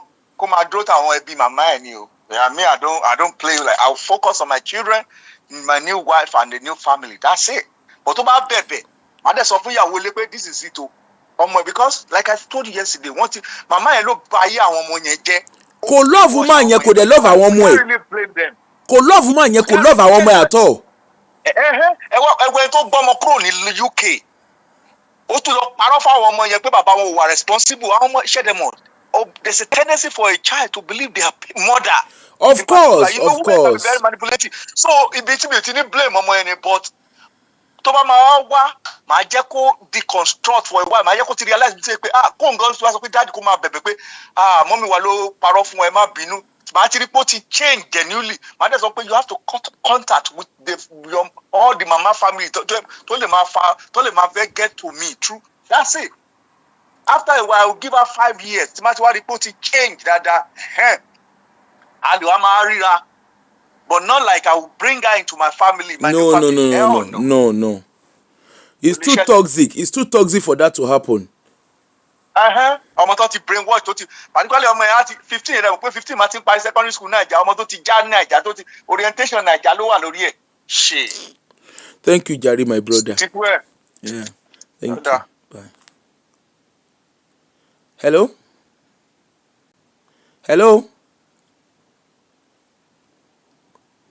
Did I? Okay. Let me call the person that has been calling me under. Sorry, you.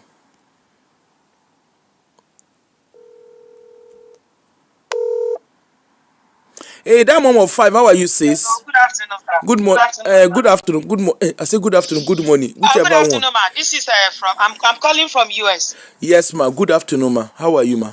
I want to contribute to the program. I'm calling from US. Go ahead, ma. Yeah.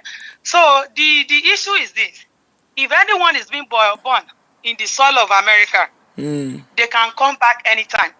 You see, this is what is going on. The woman was facing a kind of an abuse. That was what made her to take that child out of UK. Then the one that she had here. Wait, hold on. Let us, madam, hold on first. Which woman was facing abuse? Which woman was paying abuse? No, you say the woman was facing abuse. Which woman was facing abuse? No, okay. You said it online that she took that child out of UK. She abducted that child. Kò sí obìnrin tó máa gbé ọmọ kúrò nílé ọkọ tí kò bá sí pé there is a pending danger. Okay, madam, ẹ dúró ná. Madam. But that does not say that madam, yes, sir. Madam, ẹ dúró. Obìnrin ni mí ẹ má bínú pé voice mi loud. Okay, ma. Ẹ mọ nǹkan tó ṣẹlẹ̀. Ṣé ẹ listen sí interview tí máa yẹn ṣe? Rárá, mi ò listen sí interview tí máa yẹn ṣe. Okay, ẹ mọ nǹkan tí mo máa sọ mà. Ẹ má yẹ ká sọ nǹkan tá a mọ̀. Ẹ lọ listen sí interview yẹn, and that way you can call back. I'm more than happy once you have listened. Call back. Hold on, madam, ẹ dúró ná. Ẹ kọ́kọ́ gbọ́ mi ná. Ẹ kọ́kọ́ gbọ́ tèmi ná. Sherry, tẹ́ bá listen sí interview yẹn, I think it will be better because you'll be able to contribute better. No, ẹ má worry nípa interview. But US, ọmọ yẹn lè padà wá sí US anytime. Argue pé kò lè padà. Argue. But ọmọ yẹn lè wọlé. But the thing is, Sherry bàbá yẹn, advice man yẹn. Ẹ má jẹ́ káwọn lọ́ọ̀yà kan gbá man yẹn. Ṣé ẹ gbọ́ mi? Okay, ma. Ẹ má jẹ́ káwọn lọ́ọ̀yà gbá man yẹn. Ẹ jẹ́ n sòótọ́ fún yín, Sherry ọmọ tán bí sí US. Ó lè wọ US anytime. Kò síyàn tó argue. Madam, ẹ máa gbọ́ wa mà. Kò síyàn tó sọ pé ọmọ yẹn ò lè wọ America. Nobody is saying that. Madam, ṣé ẹ gbọ́ nǹkan tí mò ń sọ ni? Nobody is saying that child cannot come back to him. Nobody is arguing that. Nobody is saying that's not going to happen. We are I think you need to go and watch the show. Go and watch the interview to understand what we are saying. Nobody is arguing about the child that was born in America. Nobody is arguing on that child. Okay. So we are talking about Omije Ojumi. I don't know the woman. I only just knew her based on Ibati video. I know the woman very well. Okay. I know the woman. You know her in person, or you know her as somebody that you listen to her music? I know the woman right from Nigeria before I even came to US. No, you're not answering me, ma. She's a very good woman. Okay, so you know her in person. That woman that you are speaking about, I know Omije Ojumi. Auntie Bumi Akinanu, I know her very well. Okay, once in person. Of course. Okay, go ahead. Nǹkan tó ṣẹlẹ̀ sí woman yẹn, ẹ má bínú mà. No, go ahead. Ọlọ́run má jẹ́ ká rí jàǹbá ayé, ṣé rí gbogbo obìnrin ló lè ní issue. Ẹ wo kò sóbìnrin tó pé gbogbo àwọn obìnrin, kò sóbìnrin tó máa lo nàka sókè pé I'm a perfect woman. Okay. Anything can happen. bó ṣe rí tí ogun ìdílé bá darapọ̀ mọ́ ogun ìta, it's a great battle. Ọlọ́run nìkan ló lè báyàn ja ogun yẹn. Okay, hold on ma. Auntie, hold on. Yes, Auntie, yes, Sherry, auntie, mo ní time yín. You know, ma ní time yín. Yes, ma. Sherry, when you are saying some things, I also need to ask questions. She understand? So I can get clarity. She understand? Yes, ma. Any yes, ogun ìdílé ó jápọ̀ mọ́ ogun ìta. Kí lẹ mean? Just so that we can understand. Tí ogun ìdílé bá dàpọ̀ mọ́ ogun ìta. Kí ni nǹkan tẹ́ mean? Ẹ dúró ná, ẹ gbàgbé Ọlọ́run. Ọlọ́run nìkan ló lè báyàn jà. Madam, any ogun ìdílé ó jápọ̀ mọ́ ogun ìta. What does that mean? Explain it to us so that we can understand. You say you know her very well.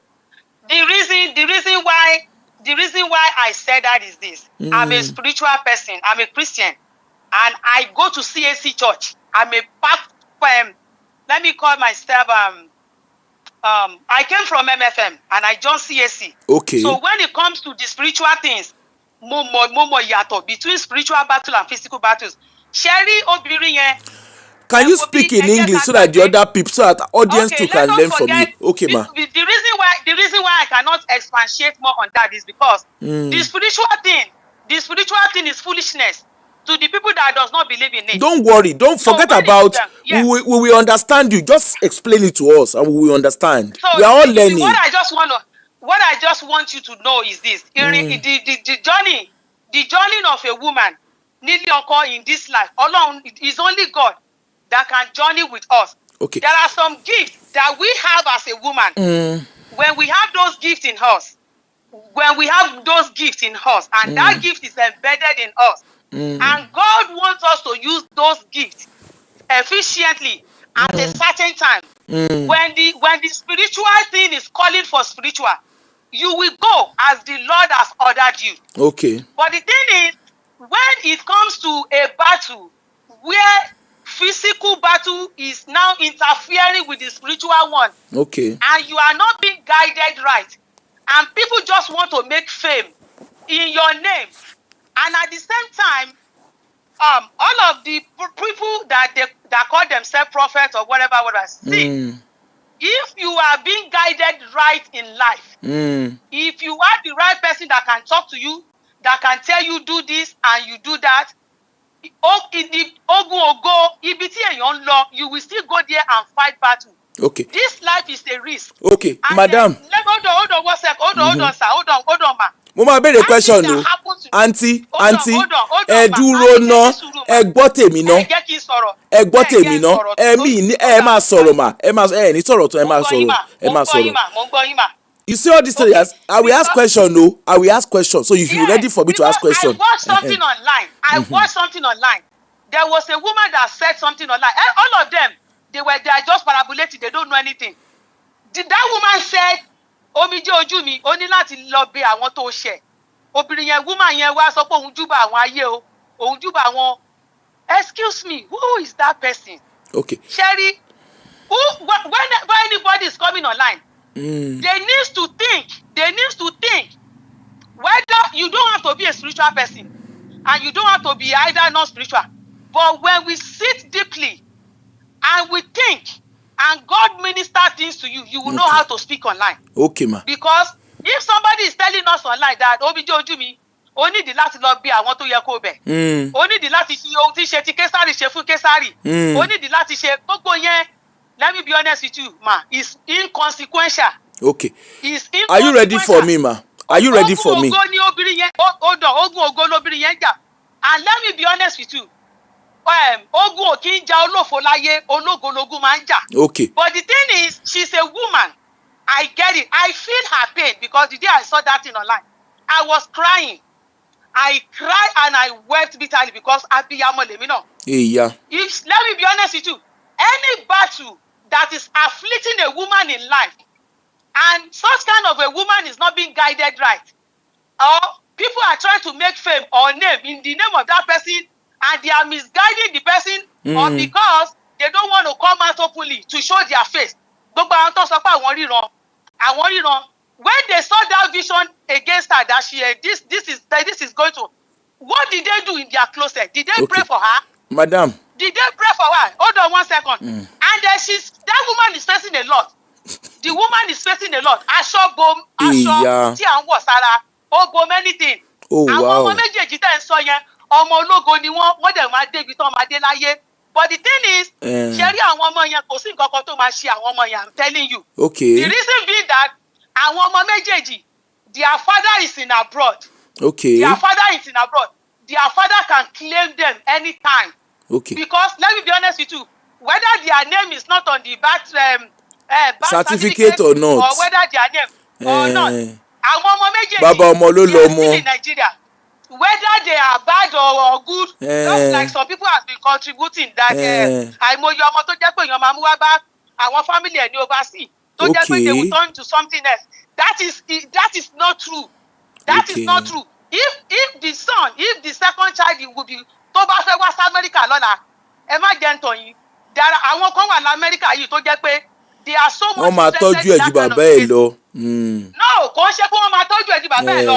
Ọmọ yẹn máa wá sí America. Okay. Now, ọmọ yẹn is still a minor. Okay. Ọmọ yẹn is still a minor. Wonderful. Mi mọ̀. So minor lọmọ náà. No, me understand. Ṣé minor ni? Ọmọ kékeré, ọmọkùnrin lèmi ń sọ, ọkùnrin ni mò ń sọ. Yeah, okay. Ọmọkùnrin ni mò ń sọ, ọkùnrin ni mò ń sọ. Oh, okay. Mi sọ ti UK, ọmọkùnrin ni mò ń sọ pé ọmọ yẹn sì kéré. Yeah. Ṣé ọmọ yẹn tí ọmọ yẹn bá máa mọ ẹni tí màmá ẹ̀ fi mọ nǹkan tí màmá ẹ̀ fi sínú document sínú kí màmá ẹ̀ tó wá bí sí Amẹ́ríkà, mọ gbogbo details yẹn. Tí màmá ọmọ yẹn bá ti share gbogbo yẹn pẹ̀lú ọmọ yẹn ó wà nígbà tán bí wọ́n máa ń fingerprint àwọn ọmọ ní US. Okay. Ó ní oríṣiríṣi information tó jẹ́ pé ó ti wà ascribe fún ọmọ yẹn. tó wà specially listed to him. Okay. Nǹkan tó ṣẹlẹ̀ ni pé wọ́n máa béèrè lọ́wọ́ ọmọ, wọ́n máa béèrè question, America máa interview ọmọ. Then if there's anybody tí màmá ọmọ yẹn tó bá jẹ́ next of kin fún màmá ọmọ yẹn l'Amẹ́ríkà, ṣé ẹ gbọ́ mi? Next of kin yà wá tọ́jú ẹ̀ ju bàbá ẹ̀ lọ. Next of kin kò ní tọ́jú ẹ̀ ju bàbá ẹ̀ lọ. Nǹkan tó ṣẹlẹ̀ mo ń try to understand things of the spirit ni ma. Yeah. No, get mi ó dàbí pé ẹ mú mi ṣeré. No, èmi kẹ̀. Mo ń try láti understand nǹkan tẹ́ ẹ sọ ni ma. Yes. Ẹ ní sùúrù, nǹkan tí màmá ẹ̀ ti fi sílẹ̀. Because tó bá bímọ l'Amẹ́ríkà bí. Whether tí ẹ bá fi orúkọ bàbá sí, tó bá jẹ́ pé orúkọ information tí màmá yẹn fi sílẹ̀. Amẹ́ríkà máa rẹ́kàn pẹ̀lú information yẹn. Okay. Bàbá ọmọ tí ọmọ bá sọ pé bàbá òun ni. Tí ọmọ bá Amẹ́ríkà wá sọ pé àwọn ò kí ẹ̀ tí birth certificate ò bá show bàbá ẹ̀ tó bá ṣàṣọ pé bàbá ò lè léyìí ṣàdédé náà máa magicalize ẹ̀. Okay, bó ti understand. Màmá ọmọ yẹn ti kú. Ṣé ń gbọ́ mi? Màmá ọmọ yẹn ti kú, gbogbo ọmọ tó bá dẹ̀ bí ní United States ló máa ń ní bàbá. So orúkọ tí wọ́n kọ sínú paper, sínú document ọmọ yẹn, òun l'Amẹ́ríkà máa rẹ́kàn pẹ̀lú. Okay. Mi ṣẹ́ni tí wọ́n bá ṣe DNA or no DNA.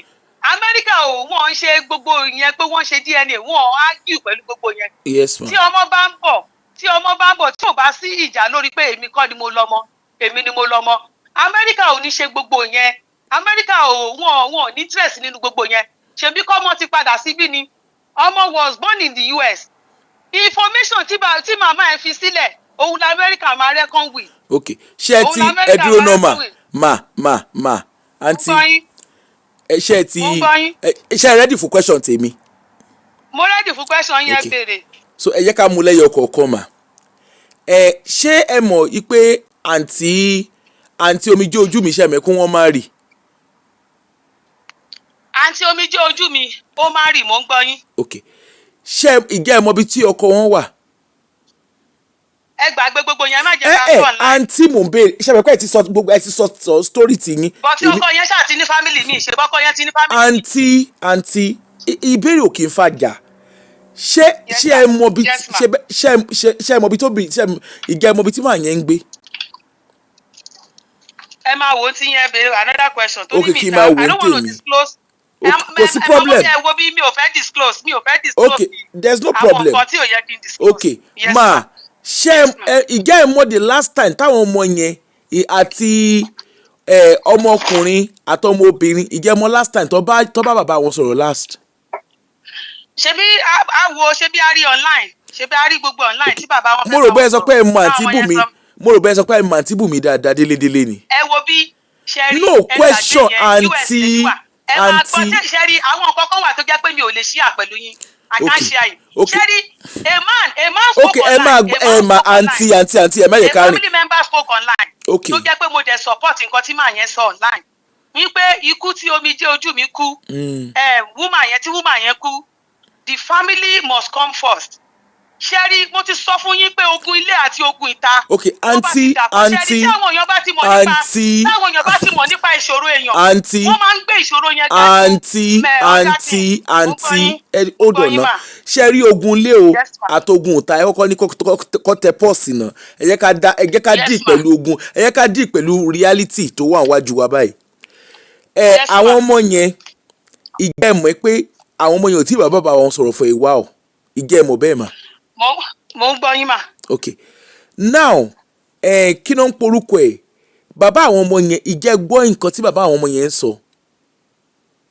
mo ń gbọ́ yín mà. ìjẹ́ gbọ́ nǹkan tí jọmí lójú sọ ń pa bàbá tiẹ̀ nígbà tó ń ṣe candlelight. no ẹ dúró ná ìjẹ́ gbọ́ nǹkan ṣe ẹ gbọ́ pé ó sọ pé bàbá òun wà irresponsible. ṣe rí ọmọ kékeré lọmọ yẹn ẹ má jẹ ṣe bẹ́ẹ̀ madam ṣe bẹ́ẹ̀ yín náà bímọ ṣe bẹ́ẹ̀ bímọ. madam ẹ má gbọ́ mi ṣe rí ẹ má jẹ́ ká lo ọ̀rọ̀ tí ọmọdé bá sọ. ẹ má jẹ́ ká ẹ dúró ná àǹtí ọmọ yẹn mọ̀ màmá ẹ̀ bàbá ẹ̀ jẹ́ so àwọn family ló máa ṣiṣẹ́ ibẹ̀ yẹn ló máa ṣe láti reconcile wọn báyìí. àǹtí ṣẹ́mi pẹ́ àti ẹ̀kọ́ bẹ̀rẹ̀ ẹ ní ogun ilé àtogun ìta wà ń tà ṣe mọ̀ bẹ́ẹ̀.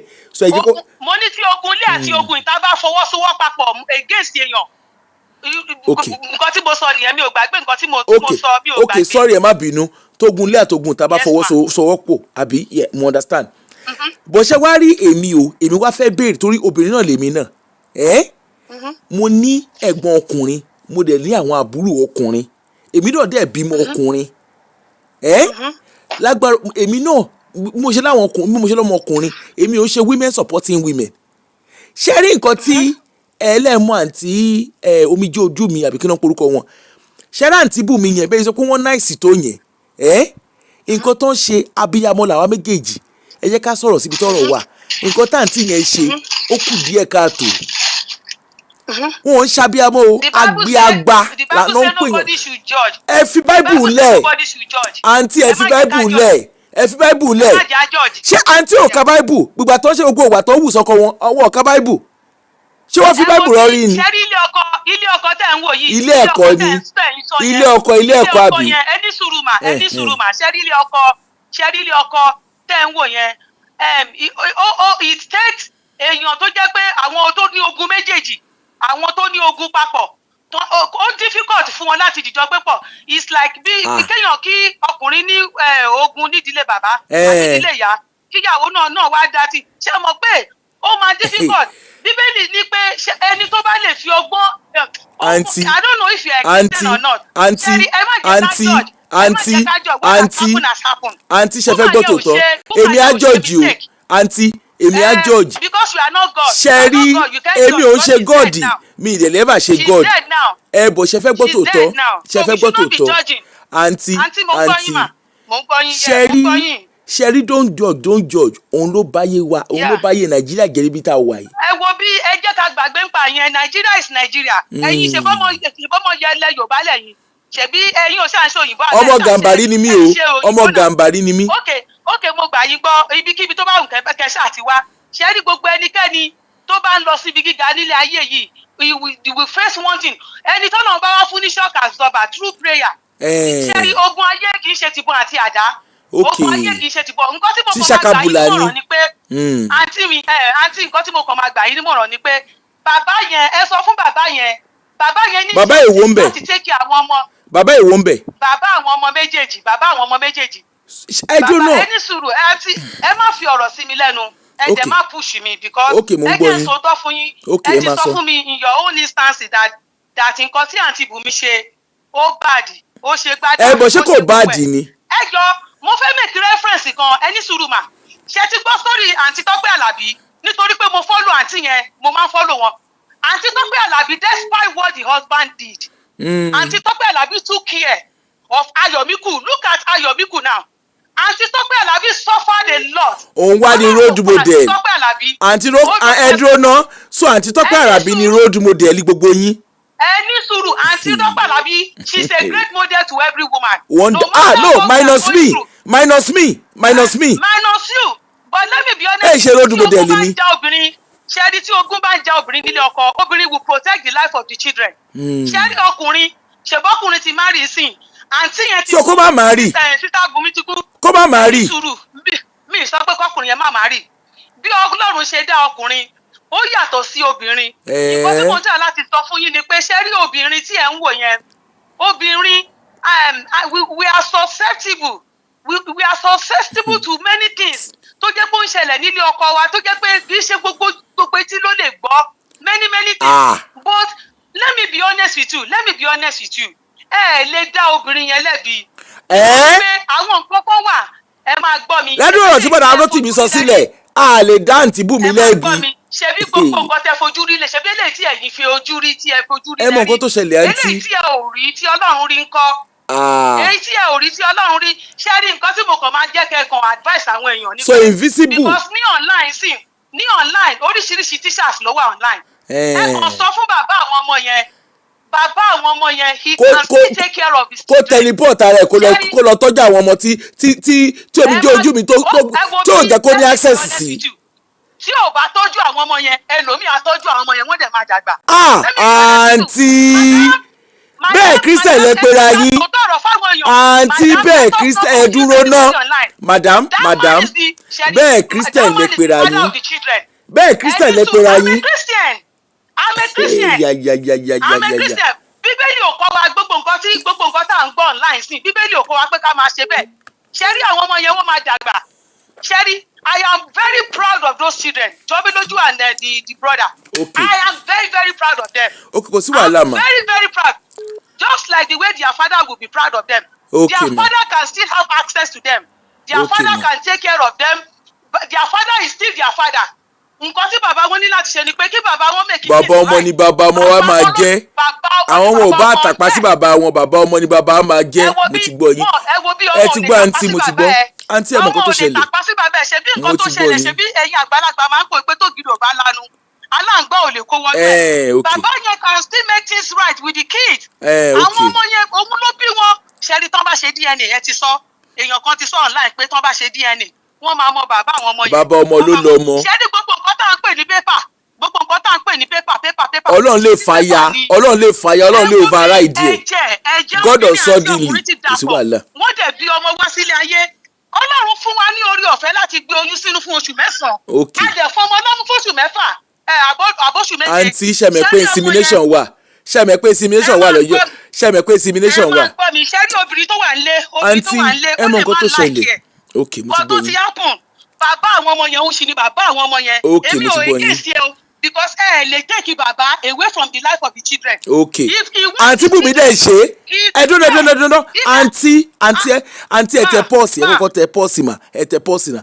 Ẹni ẹ dúró ná àǹtí ẹ dúró ná ẹni a lè gbé ọmọ kúrò lọ́dọ̀ bàbá wọn ẹ lè take the role of the father away from the father. Àǹtí Bùnmi tẹ̀ dẹ̀ sọ pé ẹ mọ̀ tó jábúrò yín tó jẹ́ gbọ́ yín àbí whatever ó dẹ̀ gbé ọmọ sá kúrò lọ́dọ̀ bàbá wọn. Àǹtí mo ti gbọ́ yín ó dàbọ̀ mà. Ẹ máa gbọ́ mi mo ti gbọ́ yín ẹ wo àwọn èèyàn fẹ́ pè ẹ má wọrí. Ó gbọ́ ọmọ sá kúrò lọ́dọ̀ bàbá wọn ṣé ẹ̀yin fẹ́ ṣe bàbá àtìyá fún àwọn yẹn. Kò sí problem kò sí problem ẹ ṣé mà. ẹ̀yin lè ṣe bàbá àtìyá fún àwọn yẹn. All right, thanks for the call ma. Thank you. Wàhálà dé see me see wàhálà dé na this one dey call wàhálà dé.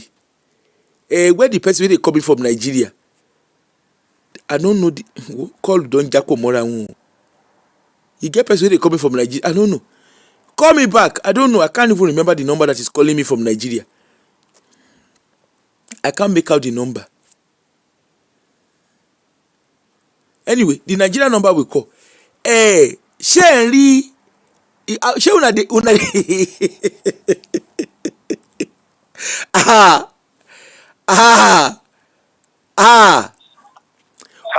Hello, why don't you call on WhatsApp so that you don't burn your credit? I would like to just talk a few minutes on the Don't worry about the. Okay, About go ahead. credit. Go ahead. Alright, I really appreciate your calling about this issue.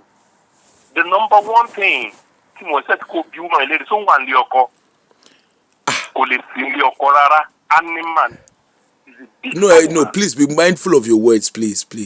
Yeah. Kéèyàn wà kó máa sọ̀rọ̀, ó mọ̀ bẹ̀rẹ̀, ó mọ̀ kún. I based in America, I have a company in America, I live in America, but right now I'm in Nigeria. But for the woman, 100%. The 90% of them, so about the same your that's the same behavior to managing. Always right. Hey. I mean, you give me glory. Always right. The number one thing, 90% of them, America to know being, I was being there that how long travel on there. And you only was 3 months, the 90% of the about the cocoa. One cocoa blue on Sassy, no. One city people keep about a marry, or more lie. At the end of the day, one for who says, see, and he said, good, because you want to my video upon a kidding. My ideology, one on way. But, báwo lọmọ ṣe obìnrin tó ti gbé ọmọ sá kò tí a mọ bí tọkọ gbọ́n gbé ó ń pariwo Amẹ́ríkà ọkọ ń gbé ní London.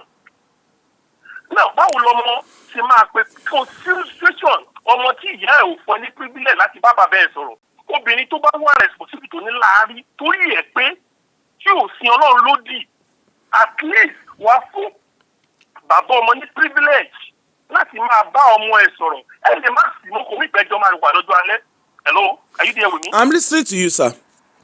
Kò ní ìpẹ́jọ́ máa wà lọ́jọ́ alẹ́ pé but ọkọ mi o a ò sí mọ́ a ò dẹ̀ propose anybody but mo fẹ́ ni pé tí wọ́n fẹ́ bọ́ ọmọ ẹ̀ sọ̀rọ̀ this is the number you have to call. So my man need anything he is free to call you anytime to ask anything he wants from you. But tó bá ti di sọ́sẹ̀ tó bẹ̀rẹ̀ bá ti di pé ó fẹ́ǹsì ọkọ̀ house pẹ̀lú ọmọ kò lè gbèjà ọmọ náà kò sọ́nà tó lè gbègbà. Torí pé o ti ń gbé ìwọ ní the Christian ó dẹ̀ máa gbọ́ church ó máa kọrin ó máa jó. Ọmọ Ọlọ́run gbèjọ ọkọ jà ni. Ọkọ àìmọye ìbálòpọ̀ yẹn máa sunkún tí ò lè sọ fún anybody. But náà sẹ́dígbà mi wà ẹlòmíràn máa rò pé Ọlọ́run òun sọ̀rọ̀ sí ọ̀sán kó gbogbo ọkọ̀ sọ gbogbo ẹ̀ blablabla. Torí a lot of time tó bá máa ṣe interview pẹ̀lú anybody kó tó bẹ̀rẹ̀ kọ́kọ́ bí ẹni ẹlẹ́gbẹ̀ẹ́ tó wà nílé ọkọ tó bá kéré tí òsì lé ọkọ kò lè ní mánà o. Máa kí n tún ẹ̀ 90% tó kọ́ l'Amẹ́ríkà quick náà ń gbà kiri máa kàn fún ẹ lámbà ní lámbà gbogbo Amẹ́ríkà tó ń pariwo yẹn wọ́n kọ́ bẹ̀rẹ̀ pé tí ó ń ṣe pẹ̀lú Amẹ́ríkà tó ń pariwo tó rọjú fọ́ bẹ́ẹ̀ kò lè wálé o bẹ́ẹ̀ kò níwèé o ìyẹn ló máa lẹ̀ mọ́ wọ́ bá jẹ́ kó fi jẹ́ o kò jẹ́ wà wá ẹ̀ ìwà tó máa wù òṣì tó máa wù nìyẹn so máa ṣe program ẹ lọ I love you the way you are being your program. Thank you, sir. Thank you, sir. Bye, sir. Yeah. Wàhálà wà o. So Aunty Omije Ojumi. Men, I hope you are learning. I hope you guys are learning. Honestly, I don't know how to overemphasize it. I hope you are learning. Wàhálà wà o. Wàhálà wà. Serious wàhálà wà. When you hear me see wàhálà dey.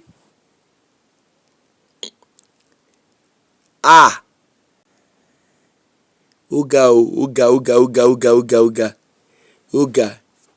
Men, I hope you are learning and I hope you are learning hard. I hope you are learning hard from all of this.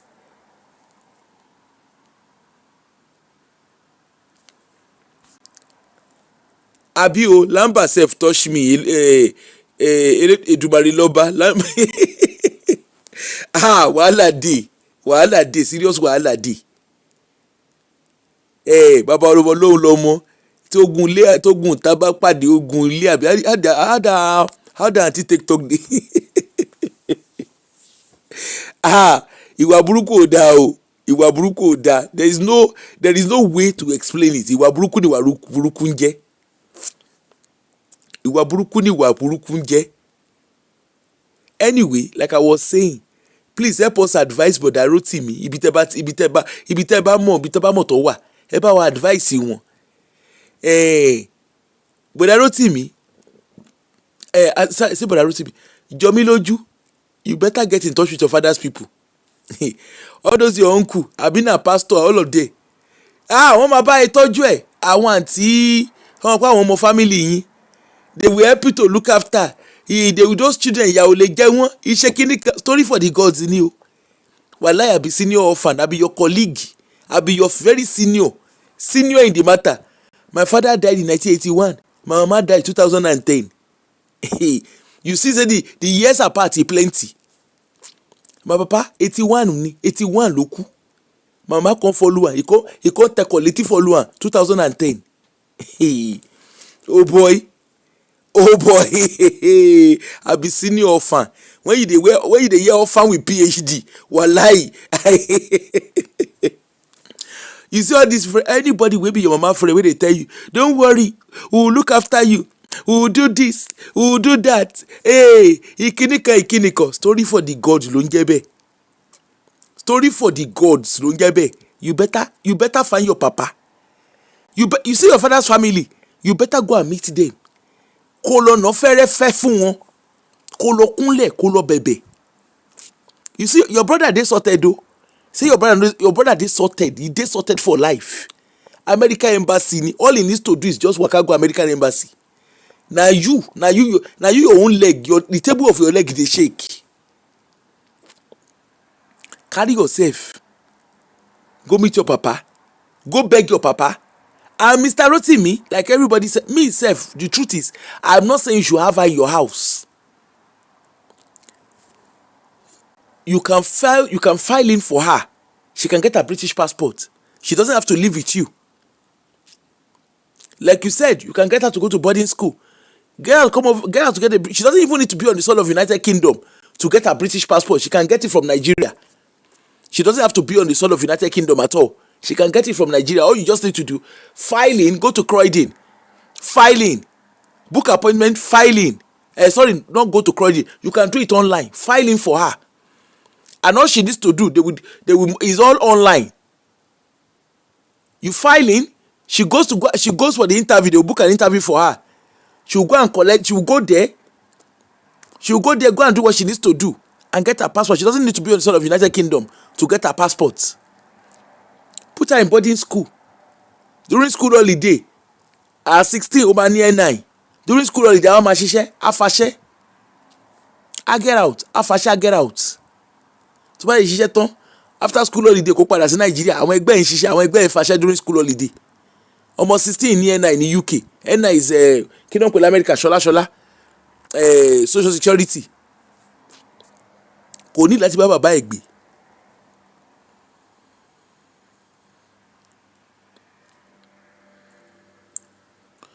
No, I'm saying she doesn't need to live with him. She doesn't want to. If he doesn't want to, the girl can stay in boarding school now. She's 15. She can go to boarding school. You know, get her Kidon Poruko at 16 on her 16th birthday, my national insurance number.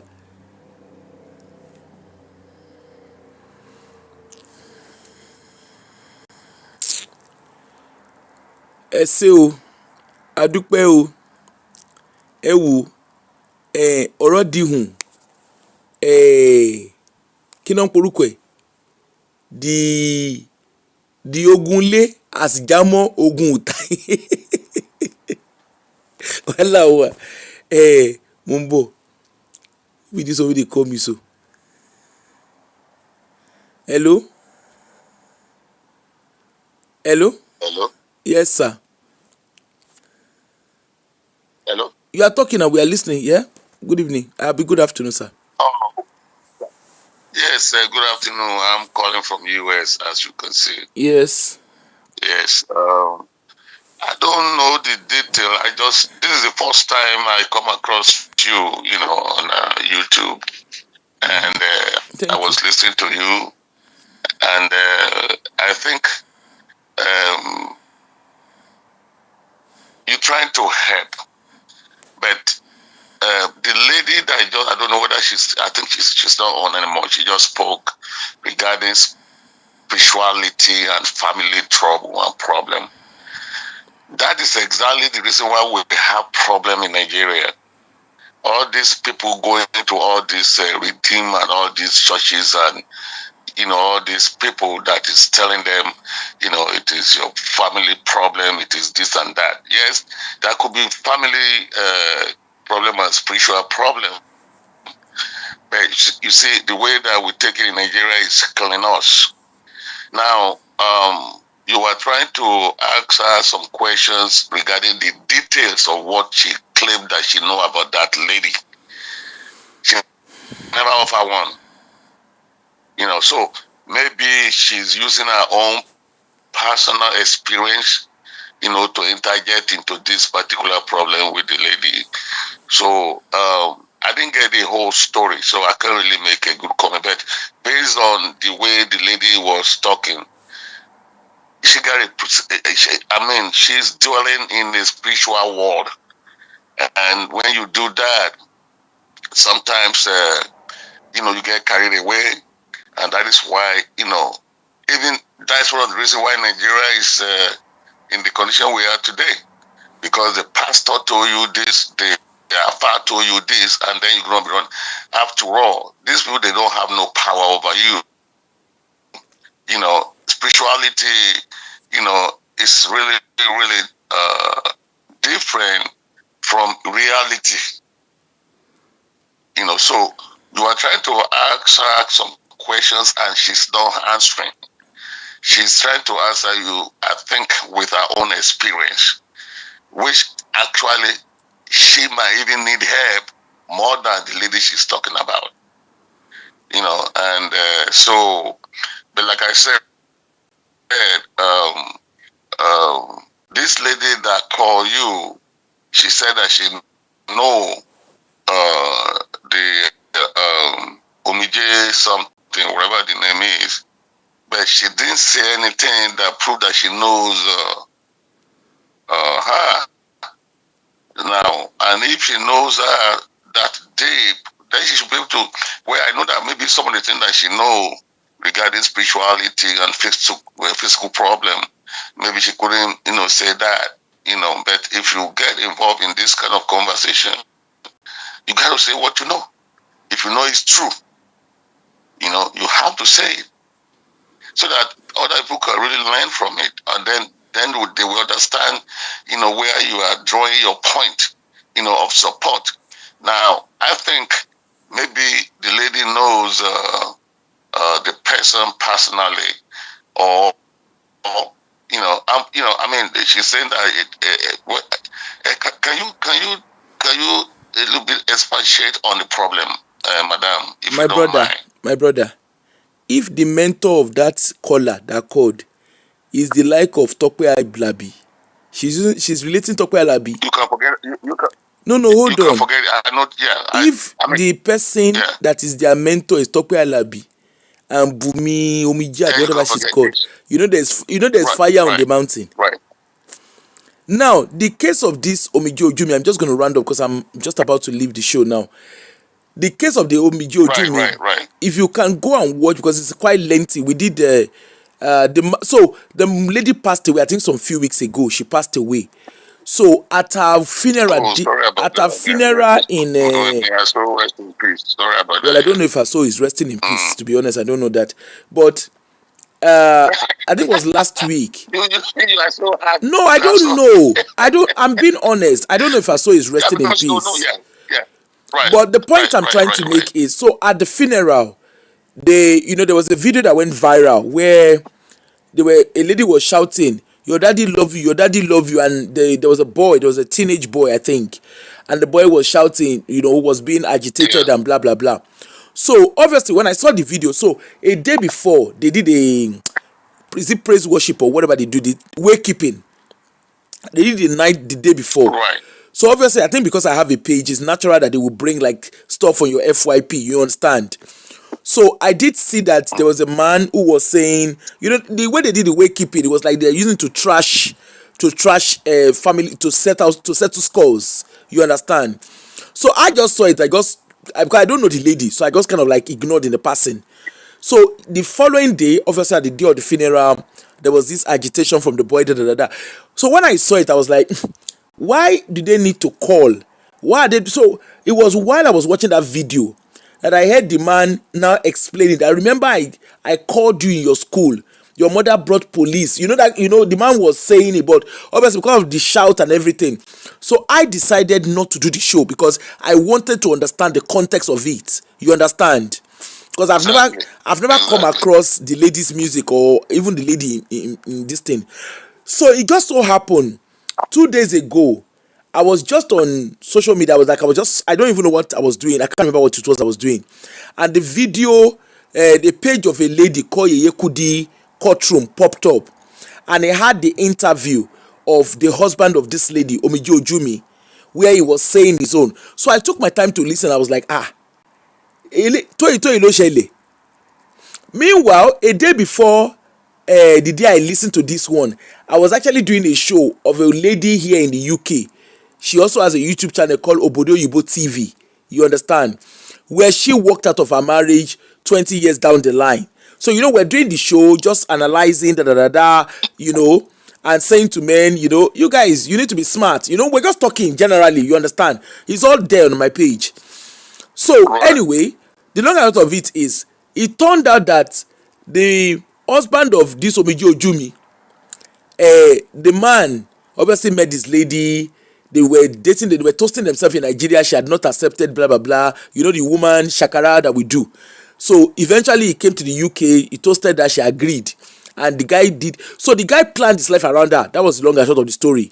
But she never planned her life around the man. As a matter of fact, it seems like she only used the man. She just used the man just because the man is abroad. But she never even gave the man a chance to be a husband. They were in Nigeria while the guy was doing his while he was trying to get her to come over. He had problems with his immigration, so he had to stay back in Nigeria. They were married. The woman didn't allow them stay in the same property, even though they were legally married. So there was quite I think you need to go and watch it to catch up with what we're saying. But the long and short of it is, at some point, to be honest, the older child. To be honest, yeah, I'm a very busy man. I just happened to now. First of all, when I hear your voice, I thought you were this lady, Eza dog, something like that. What they call I thought you were. Anyway, I think if you go and watch it, you will understand what we are saying. But just not to draw us back. What is the title? What is the title? It's Omije Ojumi. If you go and watch it, it's the same title as this. Just go and watch it, and you catch up. We did it yesterday and today. Yeah. So today is just a continuation. Yes, thank you. Thanks, Oma. Bye. Well, thank you very much for what you're doing. I hope people will, like I said, I don't really know. I can't really make a judgment on the video. I can't make judgment on even the lady that spoke, because she didn't explain herself to let us know exactly what she knows about that particular issue. So I don't understand, But the point is, when you're talking about spiritual problem and physical problem, you gotta let us know that she was, my brother, if we are being honest, there is nothing like spiritual or physical problem. There's nothing like that. That's right. That's right. There is not. See, that's right. We should stop. Iwaburuku is Iwaburuku. We shouldn't call it what is not. Right. Exactly. Yeah. And so anyway. All right. Thank you. Where I have you now, I just put your number on my phone. All right, sir. Now, and because I would like to be late, because I like your, I like the way you tends to analyze things, and and this is the way we can help ourselves. So, how often do you do your show? To be honest, weekend, I think I tend to do like maybe 2 or 3 shows a week in weekends. But during the week, I tend to do like once. Around this time, right? To be honest, it doesn't. I just do it randomly. I'm quite busy on my own time, so I could do it randomly. If you subscribe, subscribe. When I'm on, you will definitely know. Okay, I will. All right, thanks so much, sir. Your personality, and the way you kind of like handle things and try to explain, you are the kind of person I like to talk to. Not only about this kind of problem, but about Nigeria in particular.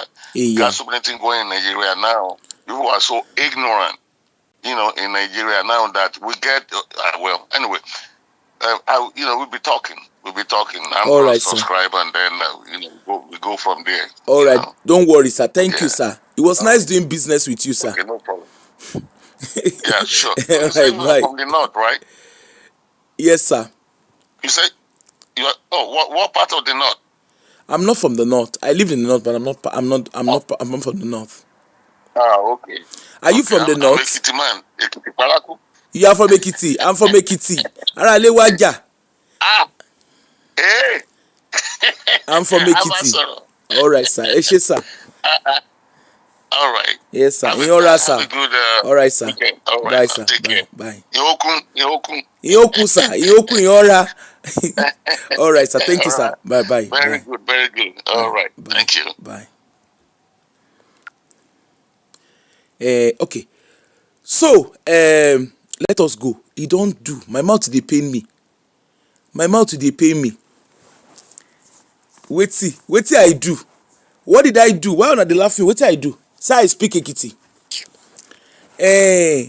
Ní ìní Olúwa ràn mí lọ́wọ́ dé Ebenezeri. I want to go and understand the things of the spirit. That kini.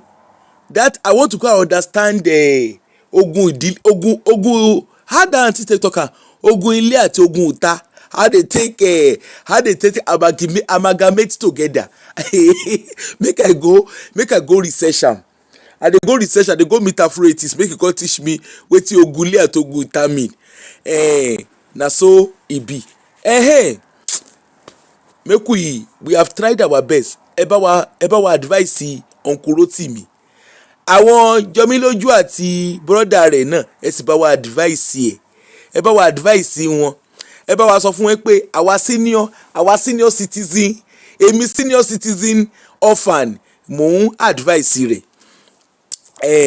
Kó ya bá bàbá ẹ̀ kó ya nà fẹ́rẹ́fẹ́ fún bàbá ẹ̀. Then one person type, he say if the baba no look after the children, say karma go dey. Karma kọ́ abotiri karma ni. Imbo karma, how dey take spell am? Abotiri. Aunty Bumi gan tí ò tó wájú tí ò tó ta. Abeg mo could leave matter for matter. Ẹ̀yin ọkùnrin ṣáà learn from all of this. In the midst of all of this, ṣáà learn your lesson. Na be the koko of the matter. Ẹ learn lesson yín. Don't let anybody turn you to daddy Iwa. Na the koko wey dey ground be that. Don't let anybody turn you to daddy Iwa. That's all I can tell you. Don't let any woman turn you to daddy. Don't let any imported wife turn you to daddy Iwa. You see wetin this woman do so? He scatter the man. He scatter the man life. Na díẹ̀ ló kù tó fi scatter life obìnrin náà. Tó fi scatter life ọkùnrin náà. Life goes on. Aunty Karen àbí kí lẹ pé ayín. Aunty Ogunlé àti ogun ìta tó mix together. Nígbà tí ẹ sọ pé ẹ sì lọ sí MFM àti CAC, mo ti mọ̀ pé Ọlọ́run Ayọ̀ Babalọ́lá àti Olúkọ̀yà tó bá mix papọ̀ ó máa bloody gan. Gẹ̀rí Eze gan àdúrà àti ẹ̀gan ò lè gbà ń bẹ̀. Anyway, I shall see you all. I don't know whether I will see you all later. My mouth dey pain me. I need oya make una come pay tithe and offering. Ẹnu mi ń ro mí. I no go lie. Ẹnu mi ń ro mí seriously. I don see make I dey go. I don try. Na 1 hour I wan come do, see me almost 4 hours. Thank you everybody that call. I appreciate each and every one of you. There is no kidon porukwe. There is no bad contribution. We are all speaking from our own point of views. Okay, jokes apart, when people call, everybody speaks from their own point of view. But I always try to drive, because you see, wrong narratives has actually destroyed a lot of our people. For instance, like this man now, this Brother Rotimi, if only he had the right people to guide him, a lot of things would have been done differently. Okay? The lady too, as she do woro reach, if only she had the right people to guide her, I'm sure she would have done the right thing for her children. You can see, in the quest of her being selfish, she actually use her own selfishness to die ìrìn àjò àwọn ọmọ ẹ̀rú díẹ̀díẹ̀. You can see it. Ní ìsìn báyìí ó ti dà àwọn ọmọ yẹn sí free, òun ti lọ, she don enter, she don stop for her bus stop, she don waka. The man wey marry, the man don remarry, he don remarry, still he still dey drag the man for, even for inside grave he still dey drag the man. Ṣé rí bẹ́ẹ̀ yẹn? Bó ṣe rí nìyẹn, bí ilé ayé ṣe rí nìyẹn, kò jù bẹ́ẹ̀ lọ. Àǹtí ó ti já bus stop tiẹ̀ báyìí. On bá àpariwo látẹ̀ni sí dọ̀la, she no dey hear wetin anybody dey talk. She don waka, she don go, she don follow her go. All they go yabẹ́rẹ́ ti àgbé máma rí ilé náà làwọn ọmọ yẹn máa rántí. Àpàdé lẹ́sẹ̀ Jésù, if there is any Jésù anywhere, of which there is none. Those children go dey remember, they go dey remember their mama. Whether they go remember am for good, whether they go remember am for bad, time will tell. Na here we go dey, we go hear cinema. Ní ìní Olúwa ràn mí lọ́wọ́ dé Ebenezeri. Thank you all. Onírúṣe oníyọ̀ṣe, tẹlẹ́fọ̀ lójú. Thank you, thank you, thank you, thank you. Bye.